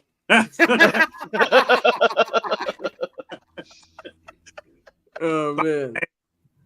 Salty. All right, let's move on to our baseball topic, man. We're gonna bring in another guest who has become a correspondent on here. Got the homie Mike Will. Mike, what's going on, brother? What's going on, fellas? What's going on? Happy Friday. First of all, this how I know I've known this nigga too long. When Jay Hood said busted open radio, this nigga, I was like, what the fuck? Like, I was like, yeah, I'm like, oh, man, what's going on? What's going on? Man? What's going on? You know what I'm saying? And the wildest thing is when I said it before the show, everybody else was like, "Oh, I was like, what the fuck are you talking about?" Yeah, where are we going now? Where are we going? Mike, bro. When you were talking about the Puerto Rico, I'm like, man, throw my man Javi Baez up in there, man. Go ahead, throw Javi in there. Hell no. Hey, I ain't even Puerto Rican, and I shut that one down. Hell no. Oh, shit. he got to get a batting average over 190 this year to be brought back into the mix. Facts. You got a ring though, man. Shout out to Javi Baez. Oh man, Mike, we got you here for the next hour. We're gonna talk about a little baseball. Then we're gonna have Pavy join us. We're gonna have a special edition of Cousin Dan. As I told people are really gonna see what it's like in my mama's house for Christmas. In this next segment, he wanted to talk to you. He wanted to change in a rundown. He said, "I want to argue Scramble Boy, who he calls Justin Fields, with Mike." He don't know football, bro. Like no, he doesn't know anything. It's not just football. He don't know anything. It's kind of hilarious. Yeah, like that man hit me up was like, fucking Dak and fucking Lamar is the same player. I'm like, no, Dak and Kirk Cousins is the same player, my guy. Like, you know what I'm saying? But that's here no there. We'll get to that. Let's start off with our baseball talk. We're gonna take over the hot corner today since Courtney is under. Oh yeah, y'all about to talk baseball. I'll touch y'all niggas later. We'll bring you in, and after when we get ready for local hour, we're gonna bring Bang back in. But we're taking over for Courtney this week because Courtney is under the weather, and just want to let Courtney try to pull a flu game. I told her like this is a show. You don't. I've had food poisoning before. So she's hungover, is what you're saying? No, she's not. I mean, Mike, that wasn't no flu game. That man was hungover, but that's a different. That wasn't no pizza. That wasn't no pizza. That was the Glenville game. That's what that was. I know when a motherfucker lost 250K at the casino the night before. Exactly. But let's get into the baseball, man. Of course, Mike, you are a Cubs fan, lifelong Cubs fan. Like this is how long. See, before I gave up the White Sox, which Mike does not believe me, by the way, but I gave up the White Sox when first time. This is why I want you in this conversation because me and Mike were literally one of two people at Curie High School who actually talked about baseball. Like for sure, nobody else talked about baseball. And shout out your granddad. He'd be like, man, Scott is an amazing guy. He just a punk ass White Sox fan. Like absolutely all the time. But with the Cubs, man, coming off last year, you guys finally re-signed Cody Bellinger. I know some Cubs fans were upset by how the offseason went. I feel like a lot of people thought you guys would make more moves after the big Craig Counsell signing. What's your opinion on the offseason? What do you think the outlook is for the team with Bellinger back in the fold? I mean, that was a must. That Bellinger was definitely a must. I actually was up. I think it came out like 1:30 in the morning or something like that. It's like breaking news on ESPN. I believe if we didn't after the Ohtani signing went down, I think the main focus should have been that. Scott Boras, he's definitely a tough agent, so it's like a back and forth thing. he's going to make it as difficult as possible. But that was a must, say a cornerstone to our not just our offense, but our defense. So I believe the Cubs would be a well-rounded defensive team, especially up the middle. You'll probably have Cody playing mostly first, and maybe Armstrong in center field, and you can switch it off there. But definitely needed. It's kind of like you said, it is kind of disappointing that moves won't be made, but it's still a couple players out there that they can, hopefully grab and things like that. But we're not the only one that didn't make moves, you know what I'm saying? But to bring back that team, I think you're going to need another piece or two, maybe another pitcher. Let's see what they do at third base. I don't know if they can get Chapman or not. Obviously, he's a Scott Boras agent as well, so we see how that work out. But hopefully, I think Suzuki will come back stronger this year. He ended the year very well, even though he missed that fly ball. But shit happens. But yeah, Cody was a big signing. The contract is definitely, favorable. Like it's basically, okay, Cody, do it again. Just do it one more time. Even though he's a proven MVP and things like that, it's like, okay, let me see you do it one more time. And then I know you got to opt out, and they'll probably go on from there. Mikey, man, you have I don't think you were you when we talked about the outlook for the Cubs. I think you did. Yeah. You were here? Okay. But we did it on the local hour. Yeah, we did on the local hour. So let's, we're gonna do the content, then we're gonna revisit it. What do you think now, after seeing the Bellinger deal go through and everything that's going on with the Cubs? Well, to piggyback off Mike's comment, it was a must because I always felt re-signing Cody was the bare minimum for the Cubs offseason. I think they needed the moment that they decided to not trade him last August in the before the trade deadline as they were starting to make that run. I think they needed to go ahead and sign him to a deal. Now I am of the mindset that both parties won this deal. Scott Boras was trying to cash out with Cody Bellinger for that 6, 7, 8-year deal off of the 1-year bounce back. And I think Jed Hoyer, I think the rest of the MLB was basically saying, hey, Cody, do it again. Prove it that you could do it again. There are some statistics that point to him not possibly having the same year that he had last year. His barrel rate was super low. So for the fact that his OPS was so high with the low part of him being able to connect with the barrel, I don't know if that translates this year, but we'll have to see. So it basically is the Carlos Correa deal where you get a high annual average value, $30 million a year. That's the most that a Cubs player has ever made in a single season, with opt-outs after year 1, year 2. So go ahead and do it again. If he does it again, then 100% he'll be in line to get paid. I think the Cubs really were hoping to bank on going with the PCA and the youth movement in center field. As it stands right now, he might not even break camp with the Cubs. It might be Cody Bellinger or Mike Talkman spelling Cody Bellinger and PCA developing more in the minors. I mean, he is still a child. He's only 21 years old. So if Cody hits and they keep him for the next 2-3 years and PCA is coming up at age 23, the Cubs are still in the prime spot. I think what they do now as far as third base, I'm a Christopher Morel guy. I think he should be playing every day. I think there's impact in that bat. I know his glove isn't steady at third base, but I think you have to get him in the lineup more. So if he can play third base, that's cool. I'm not really of the mindset that they need to go ahead and give Matt Chapman big money.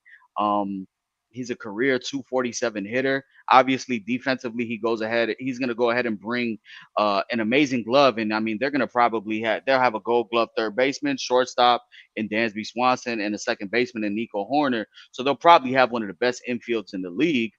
But I think they still need to do more as far as pitching and another impact bat. As it stands now, I don't have them to be the favorites of the NLC Central. I think the Reds might be able to make a push. I think the Brewers will still be able to make a push.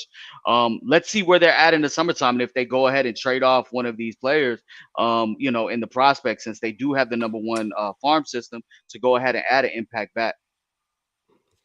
And when you talk about all the additions they have and like what they're looking like as far as like the trajectory of the division, Dante, what would you have them at win-wise for this season? What do you think is a good season for them win-wise? I think the Cubs are gonna win around. I think that 85 to 89 game range. I do think they're gonna contend for that division. I think bringing back Cody, like we said, having him in that lineup, and my whole thing with Morel, I would pay Matt Chapman. 100%. Like I understand, the low batting average and all of that, but he's a guy when he does hit the ball, he hits the ball hard. And putting him in a lineup where he has protection, and then you bring in a glove like that at third base, and like you mentioned, Dansby and Nico, and I think with Belly playing most of his time at first, I think if you slide Belly at first, you now have a Gold Glove infield. Like I hear you, but I'm saying just context is everything. You now have a Gold Glove infield. You have more time for PCA to develop in the pros, because I'm not a fan of taking guys who are pretty much ready for the show and putting them back down for developmental purposes. They're gonna ride with Michael Bush playing first base. My thing is, what has Michael Bush done to earn that right off rip? Exactly. Right off rip. Why weren't they looking to improve first base? And then you add somebody like Michael Bush, and now you have options. So they're going with an unproven MLB player. Yes, he was a Pacific League MVP, and he was a top Red Sox Dodgers prospect. But they were going to cut him to get him off the 40-man roster. The Dodgers rarely give up on people. They were ready to be done with him. So he's going to get his ABs at first base. But I thought they should have went ahead, and I thought they were going to spend more. Honestly, from everything that's come out, Ohtani was never gonna come to the Cubs. He was just gonna be a Dodger regardless, or he was going back to he was going nowhere. He was staying in Los Angeles. Yeah. The other thing too is like, okay, what other moves could they have made? Well, you're right. It's kind of like people are like, oh, I want them to make moves. Well, we got left field, we got right field. The center field is okay. Is it PCA? Is it Bellinger? Okay, first baseman, but second, short. Second and short is solidified. Third, you got Morel, and then you got the ex-White Sox player. I like it because he ex-White Sox. Madrigal, yeah.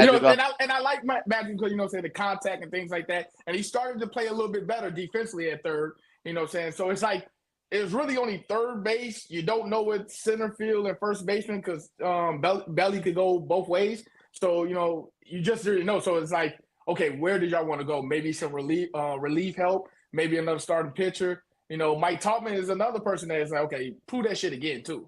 Because he had a decent year, definitely defensively, making contact, being the leadoff hitter. But I did see like a projection of it. Like only one thing I do want, I just wanted I need Ian Happ to drop in the lineup. I just didn't like him where he was at. I think to me, he was just getting too many at bats more than the other players. I think he was batting second or third. Like move his ass down, like the right. So I kept saying that, like, and I'm a firm believer of this. I'm a firm fucking believer of this. Fuck you, Debo. Listen, I'm fellas, and they need to take if you're a switch hitter, get the fuck out of here. You can't bet right. You got to pick one side. Listen, I'm tired of that shit. Yes, every now and then you might get a homer or a hit. You're batting 125 right-handed. Bro, just either sit them lefty, just sit them down, or bat, bro. Or bat. Like, stop who's terrible at that shit? Ellie the Cruz. Man, they thought that man was terrible right-handed. And Ian Happ be terrible, right? Like, bro, stop. Like, all switch hitters, just stop it. It was no, it doesn't work, bro. And I hear you. And to say, what else they could have done, and kind of to go to Orlov's point where, you listen, man, take it from somebody. I'm a White Sox fan. I've done the whole fall in love with prospects. Them shits are like plus 5,000 parlays. Not every single person you just listed is gonna hit. Y'all motherfuckers have been talking about Brennan Davis for how long, and he can't stay on the field. You know what I'm saying? Yeah, so that's true. If one or two of Cassie Shaw hit, then that's fine.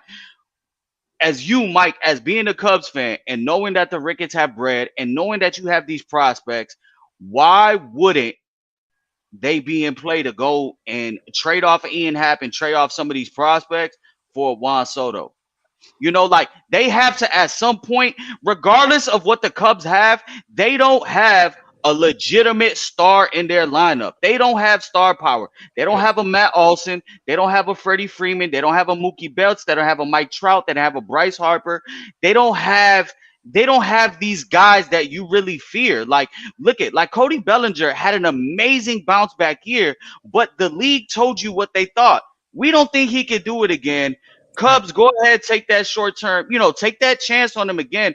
If Cody Bellinger doesn't hit, then what is it? Dansby Swanson cannot carry a lineup. You know what I'm saying?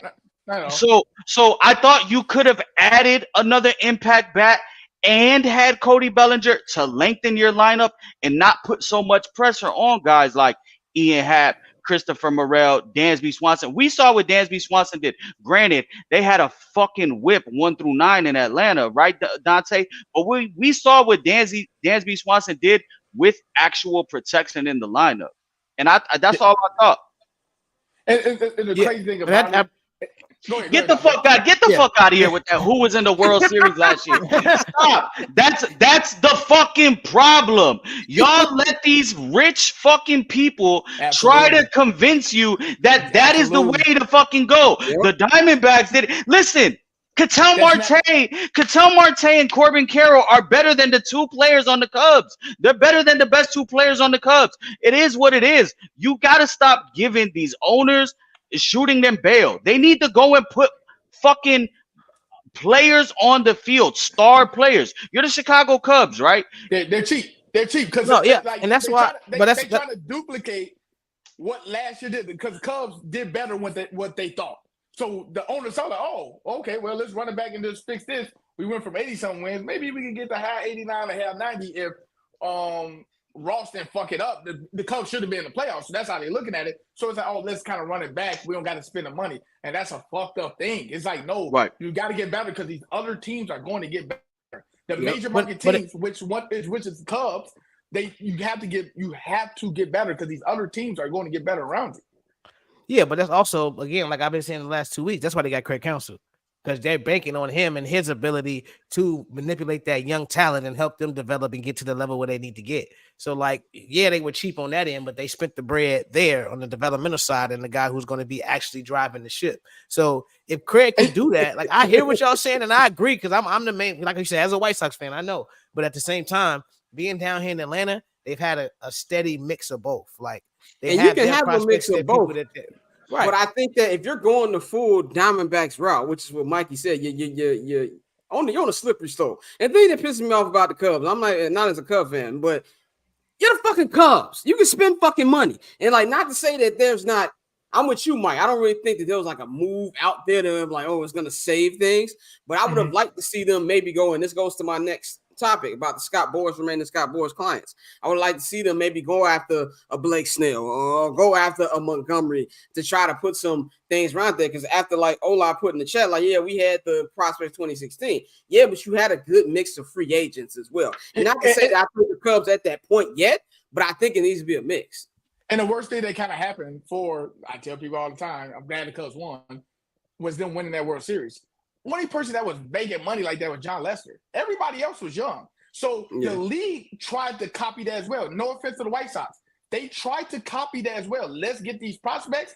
Those prospects were supposed to go crazy like the Cubs did. And it just did. The Cubs said, okay, Chris Bryant, they got Rizzo from the Padres in the trade. You know what I'm saying? So you got Javi, you got Addison Russell, you got the prospects. Okay, now let's get the pitchers, stuff like that, the veterans. Then you win. It's like, okay, cool. I really had to spend the money. Let's try to do it again. Then when it's time to pay the motherfuckers, they say, no, all y'all got to go. And then just try to do it over again. But time out. But what else did they do when they won the World Series? They went and got John Madden. I mean, not John Madden. Joe Madden. You went and got Joe Madden. Exactly. So Craig Counsell is the Joe Madden of this situation. Like, they're expecting to run it back. So you have a formula. So like, you try to give it a chance. But I also think this year, if they don't get the production they want from those prospects, they're smart enough and they have the money where it's like, okay, we can go get some guys. Like, it's just baseball. You can always go get a guy. If I'm people, I'm thinking like the motherfucking Yankees. I would have gave up some of the prospects for fucking Juan Soto. 100%. That man, 25 years old and doing that. Now, what do you want? Yeah. But at the same time, it could be PCA. What do you want? Do you want him enough here? Yeah, here's I the thing agree with that, because the Yankees already What's the The point of Yankees having these already prospects? saying You got to play them or you use them as trade bait. That's in every fucking What sport. did Cam saying Peyton Full? What's the point of having soldiers if you can't use them? Right. Like, No, What's the point of having 100%. these soldiers if you can't even use them? No, it's 100%. back. I think that this just goes towards Jed's plan, and I think they honestly they're gonna go with what Dante said. A new manager, Craig Counsell, they're gonna play cleaner defense. They're gonna still be able to score runs. I mean, I think they were 6th last year in total in the league in scoring runs, which is kind of crazy because they didn't really have a lot of pop. But I think this is like that year where okay, new voice, new philosophy, and we're gonna let the young guys grow, and they're not really in their window. And then in 2025, you possibly go ahead and look at, maybe throwing in your name in the Juan Soto hat, maybe going and acquiring somebody like Pete Alonso, like a legit power bat, that could slide in, with, in front of a Dansby Swanson or, behind the Dansby Swanson and behind the Cody Bellinger, So I think it's going to be interesting. 50 home runs by Pete Alonso. Yeah, 100%. He's guaranteed 50. He's gonna be smacking them. He's gonna be smacking them shits to Rogers Park. So, Exactly. yeah. So I think to go to Scott's next point, there's still 3 Scott Boras clients out there. You got Blake Snell, you got Matt Chapman, and you got Jordan Montgomery. Now, what I've been seeing recently is that Blake Snell and the San Francisco Giants are actually pretty close on a deal. They're much closer than in talks with San Francisco than they are with the Yankees. There was some talk that Blake Snell is not really a big city type of player. He likes to kind of like, be kind of under the radar. It might be that's what San Diego is. yeah. San Diego. Well, no, he's San Francisco. It's the same shit too. So, so where do you think these guys end up? Do you think the Cubs land one of these 3, or one of the 2 in Chapman or Montgomery? Where do you think they end up? Honestly, Chapman might end up back in Toronto. I think they also need him. You know what I'm saying? They definitely need him in that lineup. Snell. I like the Giants move. I think that would be definitely be solid. I think Snell would be, but Montgomery is the toss up. But it's kind of hard with the Boras thing because now the Cubs kind of exposed it, and now you're finna see a lot of contracts like that now. You finna and that's not the Boras way. Boras gets his money. He gets his clients his money. So now, he came with the belly, like, okay, opt-outs. I heard another thing. They was like, Chapman might get the same type of deal. You know what I'm saying? Like a prove-it deal, opt-out this year, opt-out the second year or whatever. But I think Chapman goes back. I thought Snell would go to the Yankees. That's what I think he would go. And Montgomery, I have no clue. I honestly don't. Yeah, let's go ahead, Mikey. No, yeah, I wonder why the Rangers aren't in on Montgomery. I seen Boston Red Sox might be in on Jordan Montgomery. You have to, Kike Hernandez said it yesterday. He's like, you got to be honest. There has to be some type of collusion going on here on why these guys aren't signed. There's still over like 80 free agents that have not signed. Teams are cheaper now. Teams are very cheaper now. They don't want to pay. So I think Matt Chapman, I think he's a perfect fit for the Blue Jays. The Blue Jays have to strike, man, while the iron's hot, because I thought Cody Bellinger would have been a perfect fit for them just off the strength that they only have Vlad and Bo for 2 more seasons. Like, this is their window. They're not going to be able to keep both of them. They're not going to be able to give 2 people $300 million deals. So Dante, what do you think? What do you think on Matt Chapman and those 2? Like I said, I think Chapman, I think he should come to the Cubs, and the Cubs should go get him. I think these guys are, suffering from being the Scott Boras clients. He's had a monopoly on the biggest players in the game for so long, and he's always been able to drive the market, control the market. And like you said, Boras' guys get their money. But I think overall, like the league, they see that the money and the revenue is continuing to grow, and they're like, well, we don't have a salary cap, so we need to do something to try to push this shit down. And it's like, it's something that has to be done. So, I think it was definitely collusion. There was definitely something that went on with this. And for me, I think, like I said, his clients are victims of that. But I think Chapman and Montgomery, I think the Chicago Cubs should be in on them. 100%. You know, I would have said the Braves, but I've seen like the way Chris Sale has looked in the spring training. A lot of people are just, you know, locked in on that, and they already paid him. So that's out of the question. I think you have teams. One team that I really like, and I think, you know, if they added another arm, like a team that nobody talks about too much, but they always make noise at the end of the year, the Seattle Mariners. Like the Mariners, that's a team that can add an arm like that with the way that they put up runs. So it's going to be interesting to see, bro. It's about who's going to spend money, because I think, like we've seen over the last few years, obviously you got your big shots on each coast that spend bread.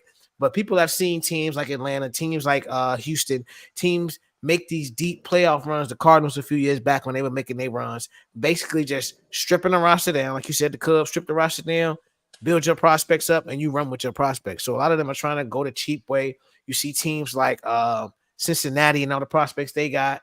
You got the Pirates and Tamar Johnson. You got a lot of people that could potentially be stars, but that's the route that a lot of teams are going. So people not getting their bread, you know. So if y'all see my face looking like this, because I see what the fuck Dan got on in the green room, and I'm fucking dying laughing. We're gonna do Cousin Dan in about 5 minutes. We just got one last topic on baseball. Mikey, let us know what that is. So we got the Steven Strasburg versus the Washington Nationals situation going on. So for those of y'all that have not been keeping up with Steven Strasburg, back in December he retired, or he announced that he can no longer pitch due to complications with the thoracic outlet syndrome. He's fried. He can't throw. So he still has 2 more years left on the 7-year deal that he signed, the 7-year, $245 million contract that he signed with the Nationals. The Nationals are expecting him to basically show up and earn his money not by pitching, but by contributing in some form of fashion. They want him to. They're expecting him to show up to training camp and help teach the young pitchers. They're basically saying, we have no problem paying you if you come in and work for that fucking money. You come in and work for the money. Now, there's the issue of he's still on the 40-man roster. They haven't taken him off. If they want to go ahead and take him off, basically like the next big milestone is opening day. So major league players don't receive their salaries until the regular season begins.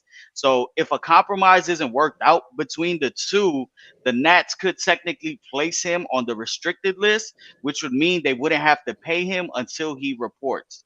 So what do y'all think on that? Do you think Steven Strasburg owes it to them to show up and get his bread, or do you think the Nats are tripping? I'm gonna be real quick with this. I tell the Nats kiss my ass. They tripping. I never heard it. Like that's like when Andrew Luck said, "Listen, I'm retired. I'm trying to get hit. Hey, fam, you gotta my money's guaranteed, bro. Like, it's nothing in my contract that says, hey, if you one day get injured, I need you to come coach these motherfuckers. Maybe I'm not the best fucking teacher. Just because I have the athletic ability and the talent, don't mean it's going to correspond to the next person. That's not my job. That's why you hire managers, bench coaches, shortstop coaches, first base. That's what they are there for. I'm here to fucking pitch. I can't do it no longer because an injury. I can't do shit about it. So I have to report it. So I'm just going to be the highest paid fucking helper ever. Like, and I had to report. Man, get the fuck out of here. I never heard the Nationals fuck. This is shady as fuck. Move them back to Montreal. They're fucked, bro. This shit is shady. This is like when you get hurt at work and they try to bring you back on light duty and be like, nigga, just mop the floor real quick. Exactly. Like, get the fuck out of here. Like, nah, bro. You know what? If I'm Steven Strasburg, I'm out on the field and the ball's coming my way and I'm trying to move and I fucked up my leg. Now I'm getting more money. Like, get the fuck out of here, bro. Like, let's we on a little bit of time crunch, man. So we're gonna wrap this up, man. We're gonna bring Mikey will join us in about 30 minutes again. We're gonna wrap this up and go into the local hour, but it's time for a special edition of Cousin Dan, man. We're gonna bring Dan in, we're gonna bring Pavy in, and go ahead and Dante, bring in our guests here. I got you. Hold on, we're gonna do this so we get the big reveal. Oh, there we go. Yeah. Oh my God, he's the feds. He is the feds. There we go. Cousin Dan. Okay, I'll fuck with it. I thought it was gonna be something else. Okay, I'll fuck with it. Y'all fuck with it, Dan. Okay. Can y'all hear me? I'll fuck with that. Can y'all hear me? Okay, I fuck with it. I fuck Can with y'all it. hear me? I fuck with it. It's the First only thing of all- okay. First of all, okay. welcome to Cousin Dan, aka the Michael Jordan Hate Hour. Has begun. I wanted to do a special edition of the segment. First of all, Dan, we ain't had you on here in a couple weeks, cuzzo. Glad to have you back on here. I had to bring Pavy in for this.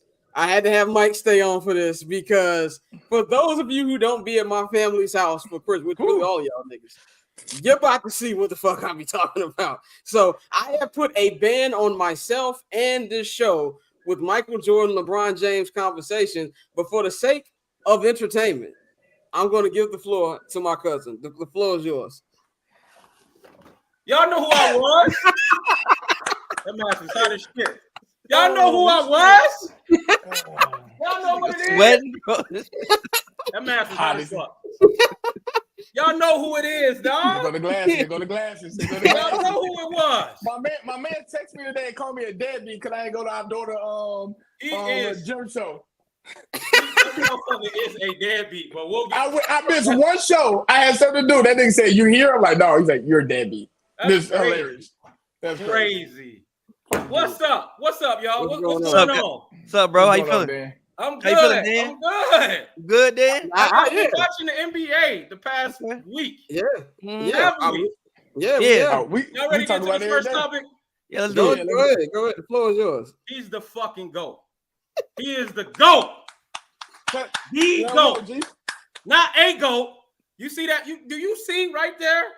I don't know which side he is in my basement. That motherfucker over there with the crown on behind me. GOAT. He is the fucking GOAT. Did y'all Dan's see? a Kobe fan. Huh? And Dan's a Kobe fan. So that Big time. Big time Kobe fan. I mean, did y'all Kobe's see whatever. LeBron destroy the Clippers in the fourth quarter? Nigga, I was there. Yeah, I know y'all was there. At 39 years Did you see them old, go double overtime with the Wizards last night? it was a back-to-back. Have you? It's the fucking Wizards. They're the worst team in basketball. Hey, They're not the worst you team in don't need to Yes, be they are. talking about They are. nothing right Much now. more better. Word on the street, one of your superstars is going back to the ER. From what I understand, He has a sore knee. Paul George. sore Paul George. meniscus. I thought you were going to say Kawhi. I'm like, come No, on. it's Paul George. PG. It's Yeah. PG. The same PG. shit. PG. That motherfucker has a sore meniscus. Pavy got the nastiest flip on a star I ever. I Pavy don't. used to be First of so all, wrong. I got to defend my man Pav real quick. He is not flipped on LeBron. I'm not flipped. That man, He I'll is not- rock with He's not Bron. flipped on LeBron. Look, it was Stop LeBron it, and bro. James Harden. That nigga, the only guy I know that went to LA purposely and said, "I'm gonna be a Clipper fan." I'm a That root nigga for the said, fucking "Fuck Clipper Clippers. fan. I'm not a Clipper fan. Yes, you Yes, you are. are. Hey, listen, Yes, you are, listen, bro. listen, wait. I still love LeBron. I'm just rational. You aren't rational. What the fuck? I'm not rational. You're not rational. You think Kawhi Leonard is better than He LeBron? is in Why wasn't 2024. he? Do you know LeBron is 3-0 against the fucking Clippers this year? Okay, listen, look, great. Listen, incredible. what? Look, great, incredible. What about all the other years before this? What championship y'all got? I don't understand. Okay. What all other years, nigga? Oh shit! Okay, here we go. What championship Here we y'all go. got? Here we go. You Here we go. act like y'all had his history of winning or some shit, bro. They've been better over the past damn near 2 decades than the Is- Clippers. Outside of the 1 year, which fair they won, outside of the 1 year, they've been better since 2010. Literally. Correct. So The wait, Clippers. so are we Better at what? ranking Nigga, Winning championship? consistently. winning They what? didn't win nothing. They didn't win nothing. What are they winning? Listen. Okay, Pavy, I gotta say this. They've been better regular season wise, but you Right, can't that's say the Postseason That wise, shit don't outside of mean 1 nothing. year. No, you can't. No, you can't because they won a Outside of 1 year, championship. been better postseason wise. Yeah, outside of the year, reason that you play basketball, which is the outside of NBA 1 year, better championship. postseason Nigga, the wise. Lakers have 17 championships. Y'all have 0. Okay, What are y'all better at?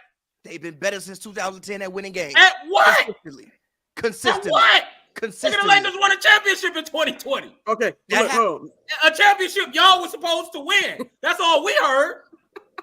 So what the fuck Okay. have y'all been better at? Okay, I got a couple questions. Okay, One, go for it. okay, I got a couple questions. As you we, guys, we still ain't talked about the game. We gonna get into oh this. yeah, we can get to the game.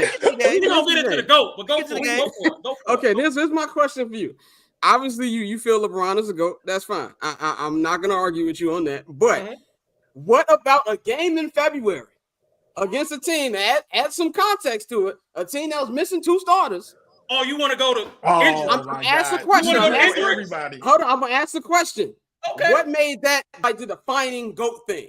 That's the Nothing. only question. Nigga, he been the GOAT for the past No. however many years for me. I think it's Okay, because I I think I thought you said it was Kobe though. You said Kobe was the GOAT.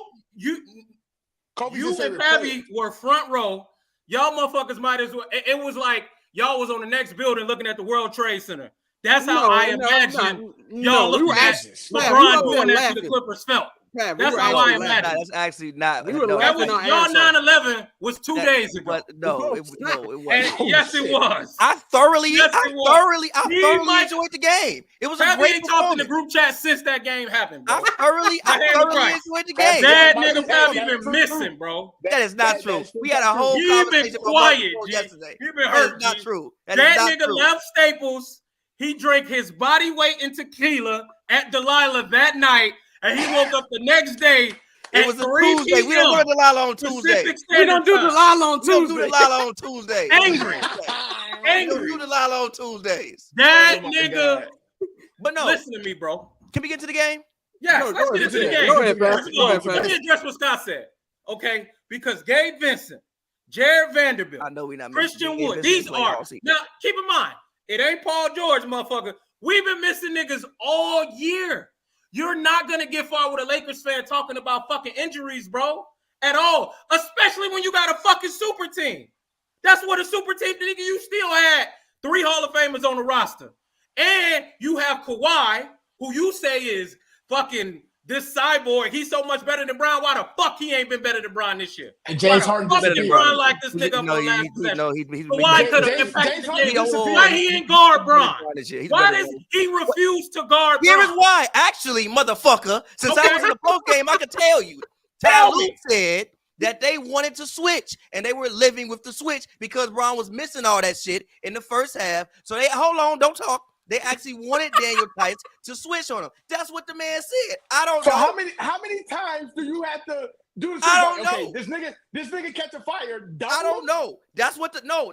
They After did. the fifth three, They we don't did. think Brown might be hot at the I fifth agree. three. Bro, listen, I agree with you. I'm not arguing with you. I'm just telling you what the man said. The man Hey. said they wanted to switch and then they will fire and try to double. Let but me then tell you, they a double nigga like off Brown, and a nigga he like gonna find an Brown open man. don't know when his coach is wrong. A So, real telling me this superstar don't nigga know. said, yeah, This Daniel ain't Tice working. is And it. He wait, gotta and switch wait, it up. and I'm wait, gonna and take wait. it upon myself. And wait, he Pass. actually did that. The last 2 possessions, he fought over the screen and stayed on Braun. What Pass. happened? Braun missed Pass. the fucking shot. Pass. And then Look, AD got that's the what- offensive rebound. That's what he said. We both of the game like this nigga's What not the fuck are guarding you him. doing? I Yeah, agree. we said that I multiple was like, times in the I was game. like, can't. what the fuck are you What's doing? not clicking? I'm Why just y'all telling not you what saying the the fuck- obvious? He I'm just can't telling you- guard that nigga no more. Yes, He can't This is guard him not. no more. Yes, This he is not can. Spurs Kawhi. Yes, he can. He can't guard say- the okay, man. He okay. can guard He LeBron. can't guard him a whole game, G. No, At all. No one's guarding nobody a whole game. At all. Who guards anybody a whole game? That's He what I can just guard said. him. No one's guarding. That's what I said. No one's He guarding can't nobody guard a him whole But game. I will say 70%, this though. 60%. He can't guard the motherfucker, period. I will At say all. this though. To give him some shoot some bail. LeBron did guard that nigga on the last possession. That And nigga he did locked miss that the fuck- shit up. Missed He the shot. did miss the fuck He out of that missed it. shot. He It missed was it. loud as fuck when he missed It was the good- fuck it was out of good that defense. shot. He said It it was was loud, good loud defense. clank. What Dirk said? I fell down to my knees. When the law came, I know that's what Pavy did. This He all missed that started. shot. That this motherfucker all- Pavy hey. fell to his knees. Pat, Oh my what did God. I tell you? What did Oh. I tell you when Brian came out at the beginning of the fourth quarter and he was like, "What's he doing?" I was like, "The game's not over yet." And he dapped up Jay-Z, and then He that dapped nigga hit up a Jay-Z. he put a He dapped bullshit up 3 G. up, and then it was G. over after that. He walked In over the there. fourth Dapped quarter? up Emery. No, In the fourth quarter. listen. Before the fourth, he walked over there because he didn't say shit to Jay-Z the whole time. He dapped up Emery, dapped up Hove, went to Talou, dapped up Dante Jones, talked to PJ Tucker, and then proceeded. That's disrespectful, G. It was That's wild. disrespectful. It was wild. That's It was disrespectful. wild. Oh, It was wild. And he It was dap wild. you It up. was wild. That could have been It was you. He wild. was dapping up if you ain't switched. If you Yeah, ain't that switched could've up, been. nigga. I didn't. If you ain't switch I up, did nigga. not switch. Now you I taking did not now switch. you taking videos, sending us video. You a op. in that setting. Gee, You're not wanted there. Pavy used to be. Why you LeBron taking and pictures of James are niggas crazy. in places That you're not nigga wanted? Steph Curry's crazy. Police? I'm not Steph Are you Curry, the police? Are you man. LAPD? Mike, you don't even Why you believe taking this. pictures? Mike, you don't even It's believe this. nasty. I see in your It's face you don't nasty. believe this. Nasty. Mike is trolling. Listen. I would not become a Steph Hey, Curry bro. fan. Hey, this random. Shout out to my man Thomas. But he said Ben Simmons is gonna be better than LeBron. He should never talk about sports again. That was nasty. Brown was gonna smack that phone out of Thomas' hand. Oh yeah, I That saw motherfucker Thomas was shook. LeBron looked. That motherfucker was. He straightened up and showed. Hi, Mr. James. Like I'm like I hit Thomas in the DM. Like Thomas, why you ain't talk that tough Tony shit you be talking to us about, Bron? Why you ain't say nothing to him? That motherfucker looked at your phone and you straightened up like you was in detention or some shit. You just got caught. The whole hoops and rules got exposed that night, bro. It was nasty. Oh man. Nasty. Oh man. Nasty. And this is why he's the GOAT. He's 39 fucking years old. Also, Doing that. hold on, wait. What was your GOAT doing at 39? Wait. Your GOAT was at the horseshoe with Hammond at 39. Averaging 20. He was definitely averaging 20. We're probably the same the Lakers got right now. What? Fuck are you talking about? Say that again. Hold on. If the play-in was around, in he'd have been in the 2002, play-in. he'd have been He'd have been in the play-in. Literally. Probably Nigga, the he would same have got fucking clapped. By Kobe who? put 55 on that. Kobe scored 45 and a half on your GOAT and took pity and ended up with 55. He would have got clapped. Don't talk about What some are you random talking nigga about? from the Spurs. What the fuck is 20 points gonna do? When the Lakers Well, your played GOAT, Eastern Conference, they wouldn't have basically, played your Eastern GOAT Conference. was Not doing anything because Kobe dropped 55. Because Kobe scored points. He nigga. scores points. Ain't nobody clapped LeBron like that. Ever. Have you watched the season this year? It's been Huh? that's class cap. Who put 55 on Bron head? He said ain't nobody putting 55 on. Who put 55 on Bron head? A lot. First and foremost, I guarantee you, Kobe did not score the whole 55 on Michael Jordan. He didn't. Mike was He out did not there. score the whole 55 on Michael Jordan. Hey, Mike was out there. He If was a out- he nigga was was out there that on saying Michael I'm better than Mike you, was on that out here hardwood. getting buckets, if he ain't guard him, that means Mike had that fear in his heart. Yeah, let's go to your next topic you got on. Sure. While we piggybacking on Mike, here's my next topic. Oh shit. And let's get into that era. I'm talking about that fucking era. I say this shit a lot, but it's true, man. If you look at the 90s, right? We done look with the at- 90s. Huh? We done with the 90s. Go ahead. Fuck the Go ahead, 90s. Trash. It's trash. But all right, let me get back on topic. Devin Booker would have been one of Mike's fiercest rivals in the fucking 90s, bro. Devin Booker That's would have been how Allen mid- Houston in the 90s. And Allen Houston would be the best shooting guard in the fucking league right now. Yeah. Literally. No. Yeah, bang had to come in. Allen Houston would be the best shooting guard in the Hell fucking league no. right now. If Reggie Miller Okay. played today, he would break every record. No, I Okay. disagree. Who? Because Who? why Reggie he Miller. break every record Reggie- in the okay, fucking can 90s? I- Fucking can I say did. something? He retired as an all-time Go. three-point leader, taking 5 threes a game. Bro, He was the greatest shooter ever. bro, When he Can left. I say Their something? era was Can I- so can I- Can you mid. imagine if he took Can I 10? say something? If you put Devin Booker in that Hold era, on. him and Mike He's having right epic battle. Hold on. Time out. Let's get some order in the court. First of all, Okay. go to Mike, and then I want to go to Bang. Go ahead, Mike. Can I get to something? I don't know if everyone saw on ESPN. It was Jay Billis who said it. He's like, why is it in this era of basketball, the people believe this era cannot play with the older era? He said, for example, do you hear people saying Patrick Mahomes couldn't play in the 90s, early 2000s, or 80s, or 70s? No, they were like, he would go, but he would still be dominant. 16 concussions. Do you think Mike Trout can't hit a fucking pitch for Ty Cobb? He's crushing that shit. But everybody, like, Jay Bills also said, like, the 90s, you were like, oh, the 90s, they could compete with the niggas in the 80s, or the 80s could beat the people in the 70s. But why is it when we bring up the guys now, people say they can't do nothing with the 90s? Like, But I mean, that's a bigger conversation about eras. I never the music now. If you are a great player now, hear me out. If you are a great player now, greats could play in any era, bro. I'm a firm believer. Greats could play in any era. Are they gonna rough you up and so like it's a foul? Oh, they're gonna clothesline Kevin Durant coming out of it's still a foul. He's gonna hit free throws. Oh, they're gonna hand check Steph Curry. He's still getting to that 3-point line. It's still basketball. Mikey, They're I feel going what to you're score. saying. Mike, They're I still feel what going you're to do saying. it. I Go feel ahead. what you're saying. But it's a caveat to that because it's more of the young niggas looking at old 80s and 90s films footage yeah. and saying that, right? Yeah, it's now, evolution, I mean, yeah, it's evolution. Yeah. But so I ain't mad at the Devin Booker take. I ain't mad at that at all. Because it's true. But it goes to the point, Mikey, that you just made.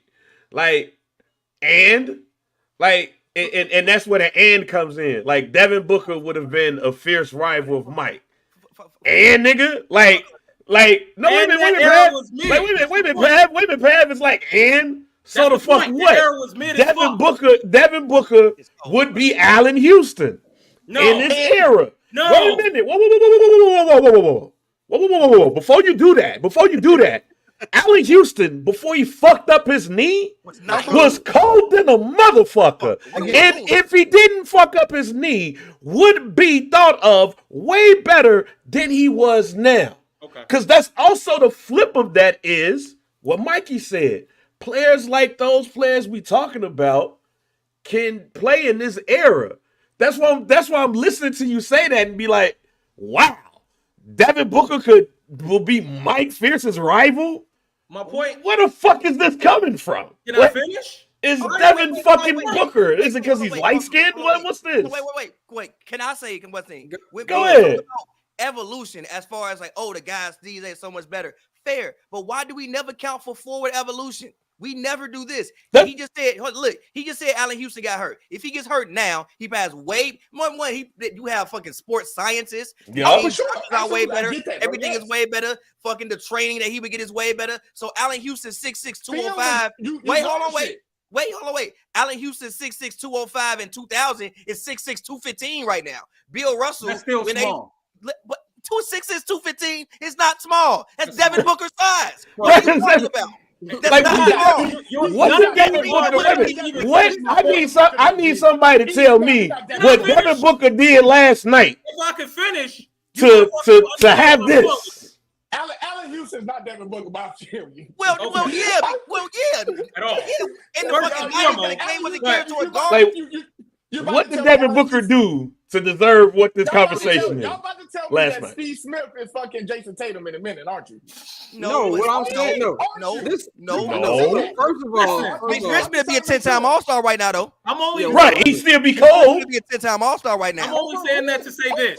Over all of them, he probably be the best shooting guard in the league. We're in a horrible era of shooting guard. I can't even get my point across. Steve Smith is getting over in who? Because nigga, you said Devin Booker. Like, what did Devin Booker do? Like, what did Devin Booker do last night that made everybody go, oh shit, it's Devin Booker? What did he do against the Houston Rockets last night? Like, what did he do to be like, yo? Like, what did he do? What did he do last night when Chris Middleton locked him down the face of this right, in the NBA Finals in 2021? Like what did Devin Booker do to be worth this argument that we having right now? Wait. What did he do? No, I'm asking you, Dan. Like, what did Devin Booker do? I finished my point. You'll get it. Wait, no. Let me finish. Everybody, just let me finish. Go ahead. Let me finish. So I'm only saying that to say him, CJ McCollum, whoever the fuck. Your average two guard in today's game would have been one of Mike's fiercest rivals. That's how mid I think that era is. You can't. See, Mikey, that's why I'm saying hold on. Because that's what we doing here. That's what we doing here. We're Devin Booker. We just used Devin Booker to say if this nigga was on the Phoenix Suns in 1993, he would be going back and forth with Mike, having fights, elbowing, and all of that shit. Why are we talking about Allen Houston? We talking about Allen Houston, nigga. That's why. Okay. Question. Donovan Mitchell. Hold on, wait. Donovan Mitchell or Mitch Richmond? Donovan Mitchell. Oh, you mother. What the fuck are you doing? How are y'all? How was that up? Oh my God. Donovan Mitchell will drop 40 on Mitch Richmond's head. What the fuck are you talking about? Hold on, wait. Bradley Beal or Steve Smith? Mitch Richmond ain't even got no fucking move. You talking about that's a lie. Spot-up shooter. Oh my. Richmond was a fucking spot-up shooter. Nigga. Grant Hill was cooking that era with the most basic crossover ever. Donovan Mitchell, you motherfuckers would think he was doing witchcraft. if he did a motherfucking message, bro. This just proves to me you've never watched a Mitch Richmond game at all. He hasn't. You've never watched a Mitch Richmond game at all. You've never watched a Mitch Richmond game at all. Get the fuck out. If you have to leave Mitch Richmond, that just shows you how mid that era is. Nigga, you've never watched a Mitch Richmond game in your life. Tracy McGrady is like you've never seen that. This Mike, I'm gonna talk to Mikey here. Mikey, this is why I said what I said. Because we're having debates around shit about players that niggas has never watched the game of. You've never watched the game of Mitch Richmond. So how can you come on here and say anything about Mitch Rock Richmond and you ain't never seen a game of Mitch in his damn prime? You know for this dumbass tape, G. That's what y'all do. That's a dumbass tape. You don't tell me John Starks like, nigga, listen what I just said. You just said Mitch Richmond is tough. Nigga, you just said Mitch Richmond's tough. And you've never watched a Mitch Richmond game in your life. No.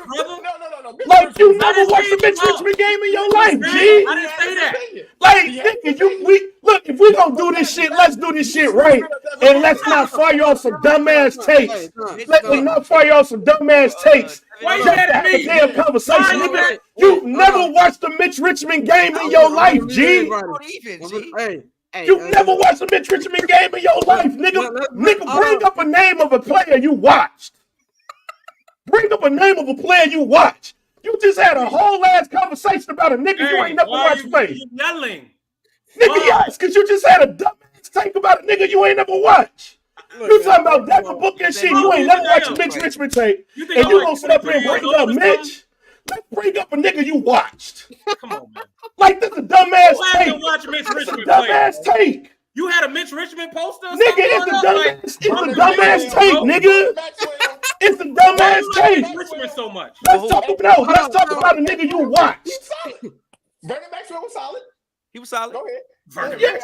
Let's bring up somebody you watch, nigga. Like, come on, man. I just want to say this. First of all, look, I just want to say this. Was John Starks? John Starks was nice too, man.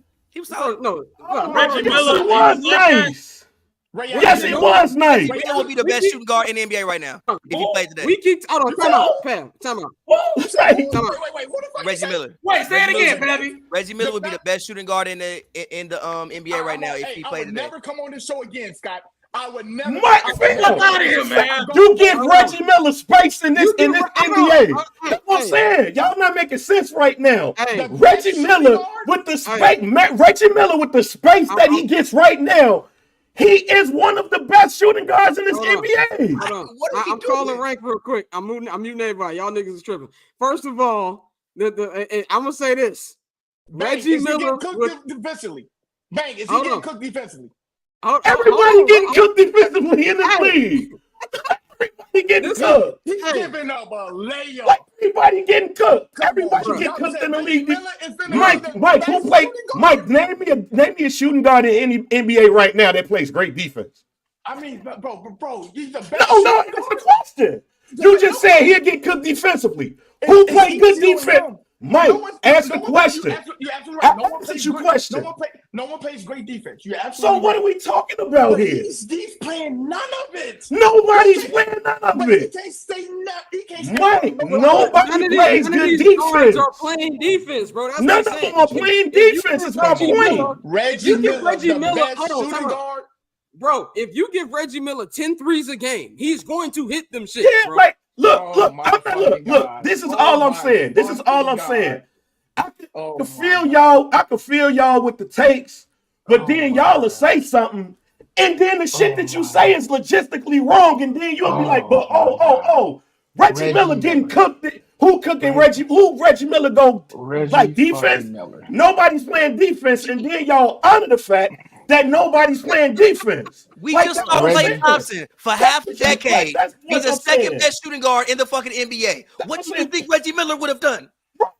Michael Porter Jr. is giving Reggie Miller fucking 80 points. And he's doing the same thing. Thank you. Nobody's playing defense. Michael Porter Jr. ain't stopping Reggie Miller. He's not stopping Reggie Miller. Michael Porter Jr. is not chasing Reggie around them goddamn He's not screens. chasing Reggie Miller He's not around. chasing Reggie around them Hey, goddamn I can screens. tell you another player that niggas is trying to check. Wait a minute.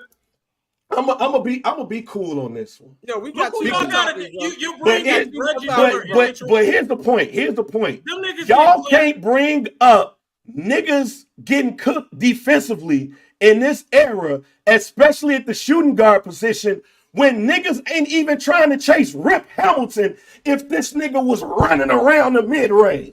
Nobody wants to, none of them shooting guards are playing that. So if you give Reggie Miller room, like we know we do, if this nigga didn't have room and then led the damn NBA in shooting three-pointers, what the fuck you think he gonna do in this era when niggas ain't playing defense? Man, I just want to thank all of y'all for this week's reel on Instagram. I know exactly what I'm clipping up this week. But let's go. You ain't gonna do nothing but make us look bad. You always make me look like the villain and shit. You make yourself look like that, my brother. I ain't make yourself I look just like want that. to understand this. I ain't did nothing. I ain't did nothing. You know what it is? Donovan Mitchell, he fucking Reggie Miller up too. Oh, Mike, I know your ass ain't never been a Reggie Miller guy. I can tell you. You just hate the nigga. I tell people all the time, I love Ray Allen more than Reggie Miller. I'm just not a Reggie Miller guy. I'm sorry, y'all. That's fine. I'm not a Reggie Miller guy. My father is downstairs watching us right now. He's literally downstairs watching us right now. I can tell you right now that if there's an NBA player that this nigga hate downstairs, it's Reggie fucking Miller. Like this nigga will fight Reggie Miller. If Reggie Miller walked down the street right now, my father would probably walk in Reggie Miller's face right now. Give me the Davis brothers. Fuck Reggie Miller, G. Since we on the time crunch, y'all, so let's just go to.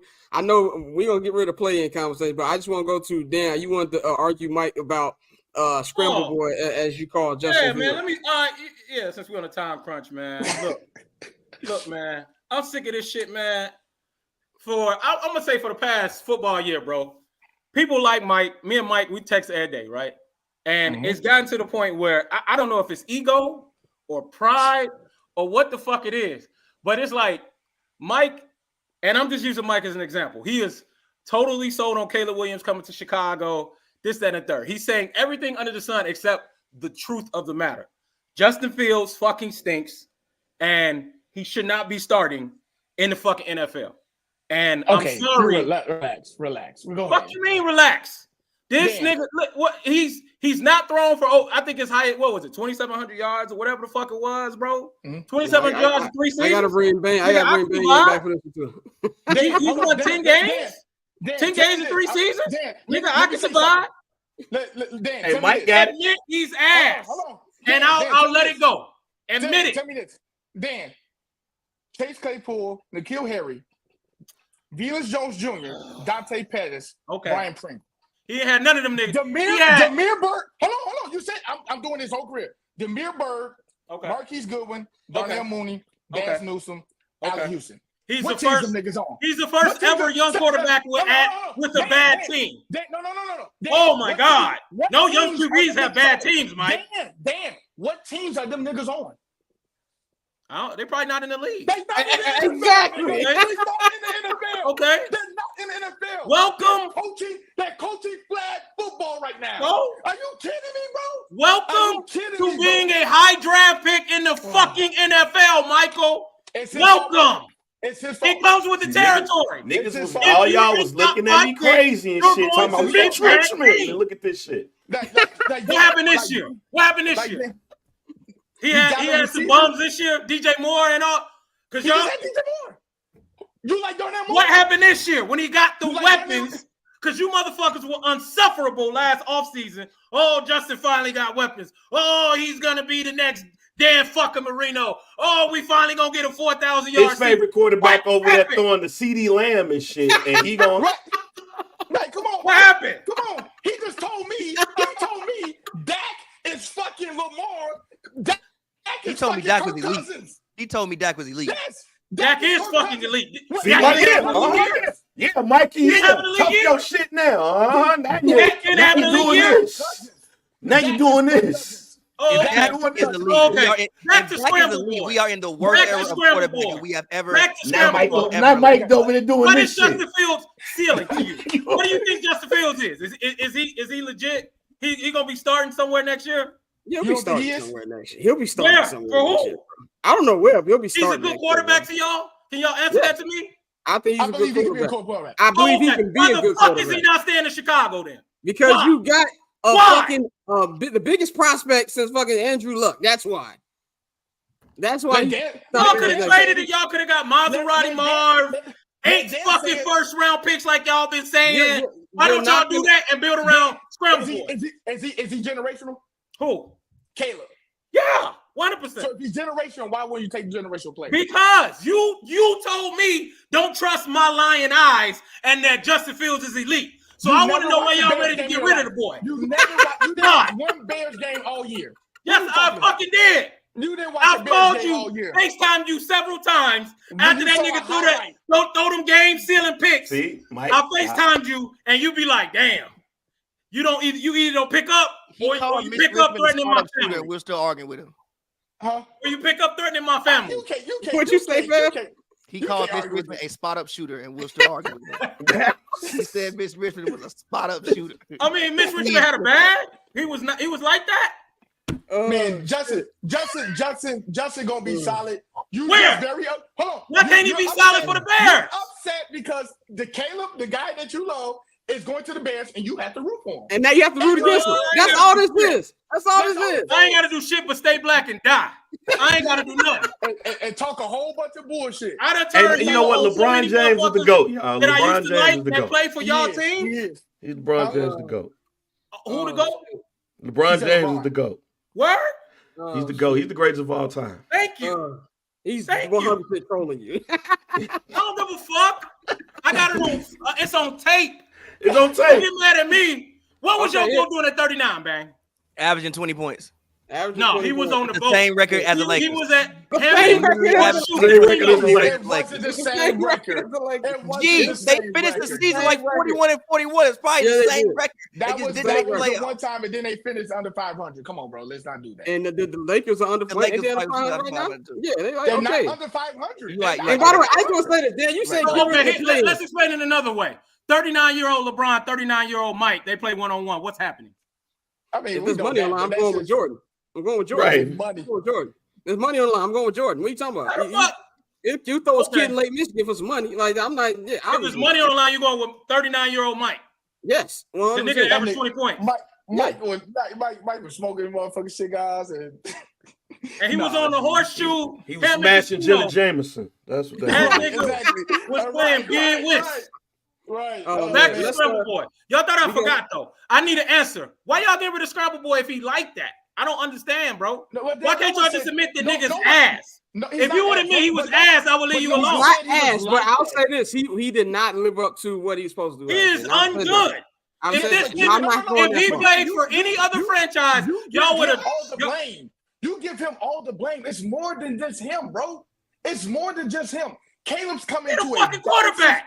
He's coming into a better situation. He's not. Who is? He said him, Caleb. He's a coming better into- quarterback, though. He even said that I'm coming to a team that's 7 and at first he said 8 and 9, but he's like 7 and 10. This is not your typical number one pick team. Usually your number one pick team is ass. So if he would have got drafted to the Panthers, Caleb would have been ass. He'd But be he's looking like lucky Bryce boy. Young. Exactly. Like Bryce Young's not a bad quarterback. He Bryce just Young fuck was an ass, that. If that y'all wrong. If that nigga Caleb Williams was looking at the Panthers with the number one pick, he would have been doing all the shit that we was wondering he would do with the Bears. Nigga For would sure. been like, I ain't nah, I gonna don't go want to go there. there. I want to go there. Facts. I don't want to go there. He Absolutely. should still do that. He's just hate the Bears. still not You going just to hate the win. What the Bears do to you? That's what I want to know. What did they do to you? Can we stay on And top? man, did Mike Singletary take your bitch? Like, what happened? DJ had a career best season, by the way, so it did work. He just got hurt. Thank you, DeMarco. DJ had all that fucking yak that DJ did for Justin. He still can get over 3,000 yards. Dan thinks two things. If a receiver catches it, they just supposed to go down. No, I ain't saying that. I'm not saying that. If the quarterback is getting He's pressure, saying he that. thinks I'm supposed to stay there and get hit. No, I didn't say that. What I'm saying is that nigga don't know how to read a defense. He takes off as soon as he possibly can. Okay, then why are you not keeping him? That's the fucking question. Because you answered it. You answered the question, Michael. You answered the fucking question. You answered your own question, bro. Yeah. Why y'all not keeping him? Because he's a generational prospect, bro. Cool. It's a unique situation. If he's generational, you know the haul you could get for that? You know, what's the point of having draft picks if you don't have the quarterback, bro? If the Bears were picking number 2, Justin would be here. I don't know. I don't know about all that, bro. I don't know about that, Michael. I'm telling you like this: Drake May and JJ McCarthy, those 2 white boys gonna get somebody fired. They gonna get somebody fired, bro. I don't know. I guarantee it. I don't know. JJ I'm not saying it. Listen, bro. All you got to do is just tell me if you think Justin Fields is good. I think he can. Yes, I do. I think he can. I don't think he's good right now. I think he can. Hey, Dakota. This will be 4 years, man. How many fucking years do we? Y'all run off Zach Wilson, Trey Lance, and every other fucking quarterback after 2 months. I wrote them off. Zach Wilson because Justin Fields go out there, runs, and that nigga he's the next up. Zach Wilson went high because on a pro day that nigga ran back, turned around, throw the ball deep, and them niggas said this white boy could throw that nigga's ass. That nigga. Okay. So a nigga just running around and just running all fucking day. He's a quarterback. Running around. In college, he did not run around, bro. Stop telling me about fucking college. I'm talking about the pros. I'm just saying that he's not running. Zach Wilson got drafted because he fucking did something in a pro day, bro. All right, man. I'm gonna pull the plug because we are very over much time. We got some other stuff to do, man. I got one last thing to say. I got 2 last things to say off topic. Okay. One, I need y'all to pray for me. I'm about to go get ready to hoop after this. I ain't hooped in like a few years. You're not making it. I'm about to go bust some ass. He's gonna be Mitch Richmond. He's gonna be a spot-up shooter. Oh, 100%. Hell yeah. Definitely gonna be Mitch Richmond. So y'all pray for me on that. Don't be Reggie Miller. I see there is a Pillars logo on this podcast that wasn't run by me. I need 1 or 2 things to happen. I either need a check written or a box of clothes delivered to my home, or I can't keep giving out free sponsorship. So we all know that shit is a fucking Ponzi scheme. It's a tax front. So, you know what I'm saying? If the feds come, I don't want to have nothing to do with that shit. They're going to have to work that shit out, or Pillar's going to have to cut the check, bro. But that shit might as well be stupid. What was that? FTX, the crypto company? On Twitter, believe in this nigga. FTX. Do he really hate you? I'm like, I hate him. Pillars and FTX is the same shit. It's a fucking Ponzi scheme. What the fuck is FTX? It's tax fraud. That crypto company. Yeah, crypto. Same shit, G. Same shit. What y'all I need work that shit out. But hey, people, that he has nigga's a lot crook. of Pillars outfits. He was just in the store the other day. That nigga's a crook, and I don't want to be associated with the brand when it all falls down. And the fans do the sweep. I don't know Michael Willis, sir. I don't know him. I hate this nigga, G. I hate this nigga. Y'all have a great weekend. Remember what I said. Nigga, my father's down there rolling, fam. Yeah, I hate that nigga, G. Go, man. The 49ers lost the Super Bowl. He sent me a meme every day. And then when it was a shooting, he said, Mike, where are you at? It's not that serious. That nigga went to the parade and got active, bro. I was shooting up at G. I'm like, come on, He got active. Then he started threatening me. Bro. He threatened my family. I'm like, yo, what up?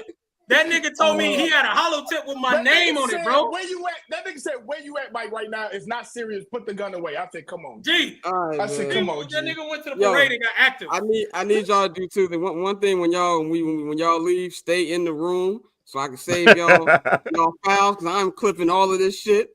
So Dan, let them know where they can follow you at. At Dan_Glorious on Twitter. That's where you can follow me at. Goat man. You feel me? Mike, feel me? Let them know what they get to with you, dog. All right, man. Pillars, all the Pillar stores. We got West Loop, we got Chicago Ridge, and we got Orland Mall. You can follow us at Pillars_Club. My Instagram, Twitter, please say the baby. That's POZSAY_baby. Definitely, man. That was a path. Let them know where they can get into with you. As always, man. Happy World PA. As always, man. Happy World PA. Happy World on everywhere on the fucking internet, man. Follow me.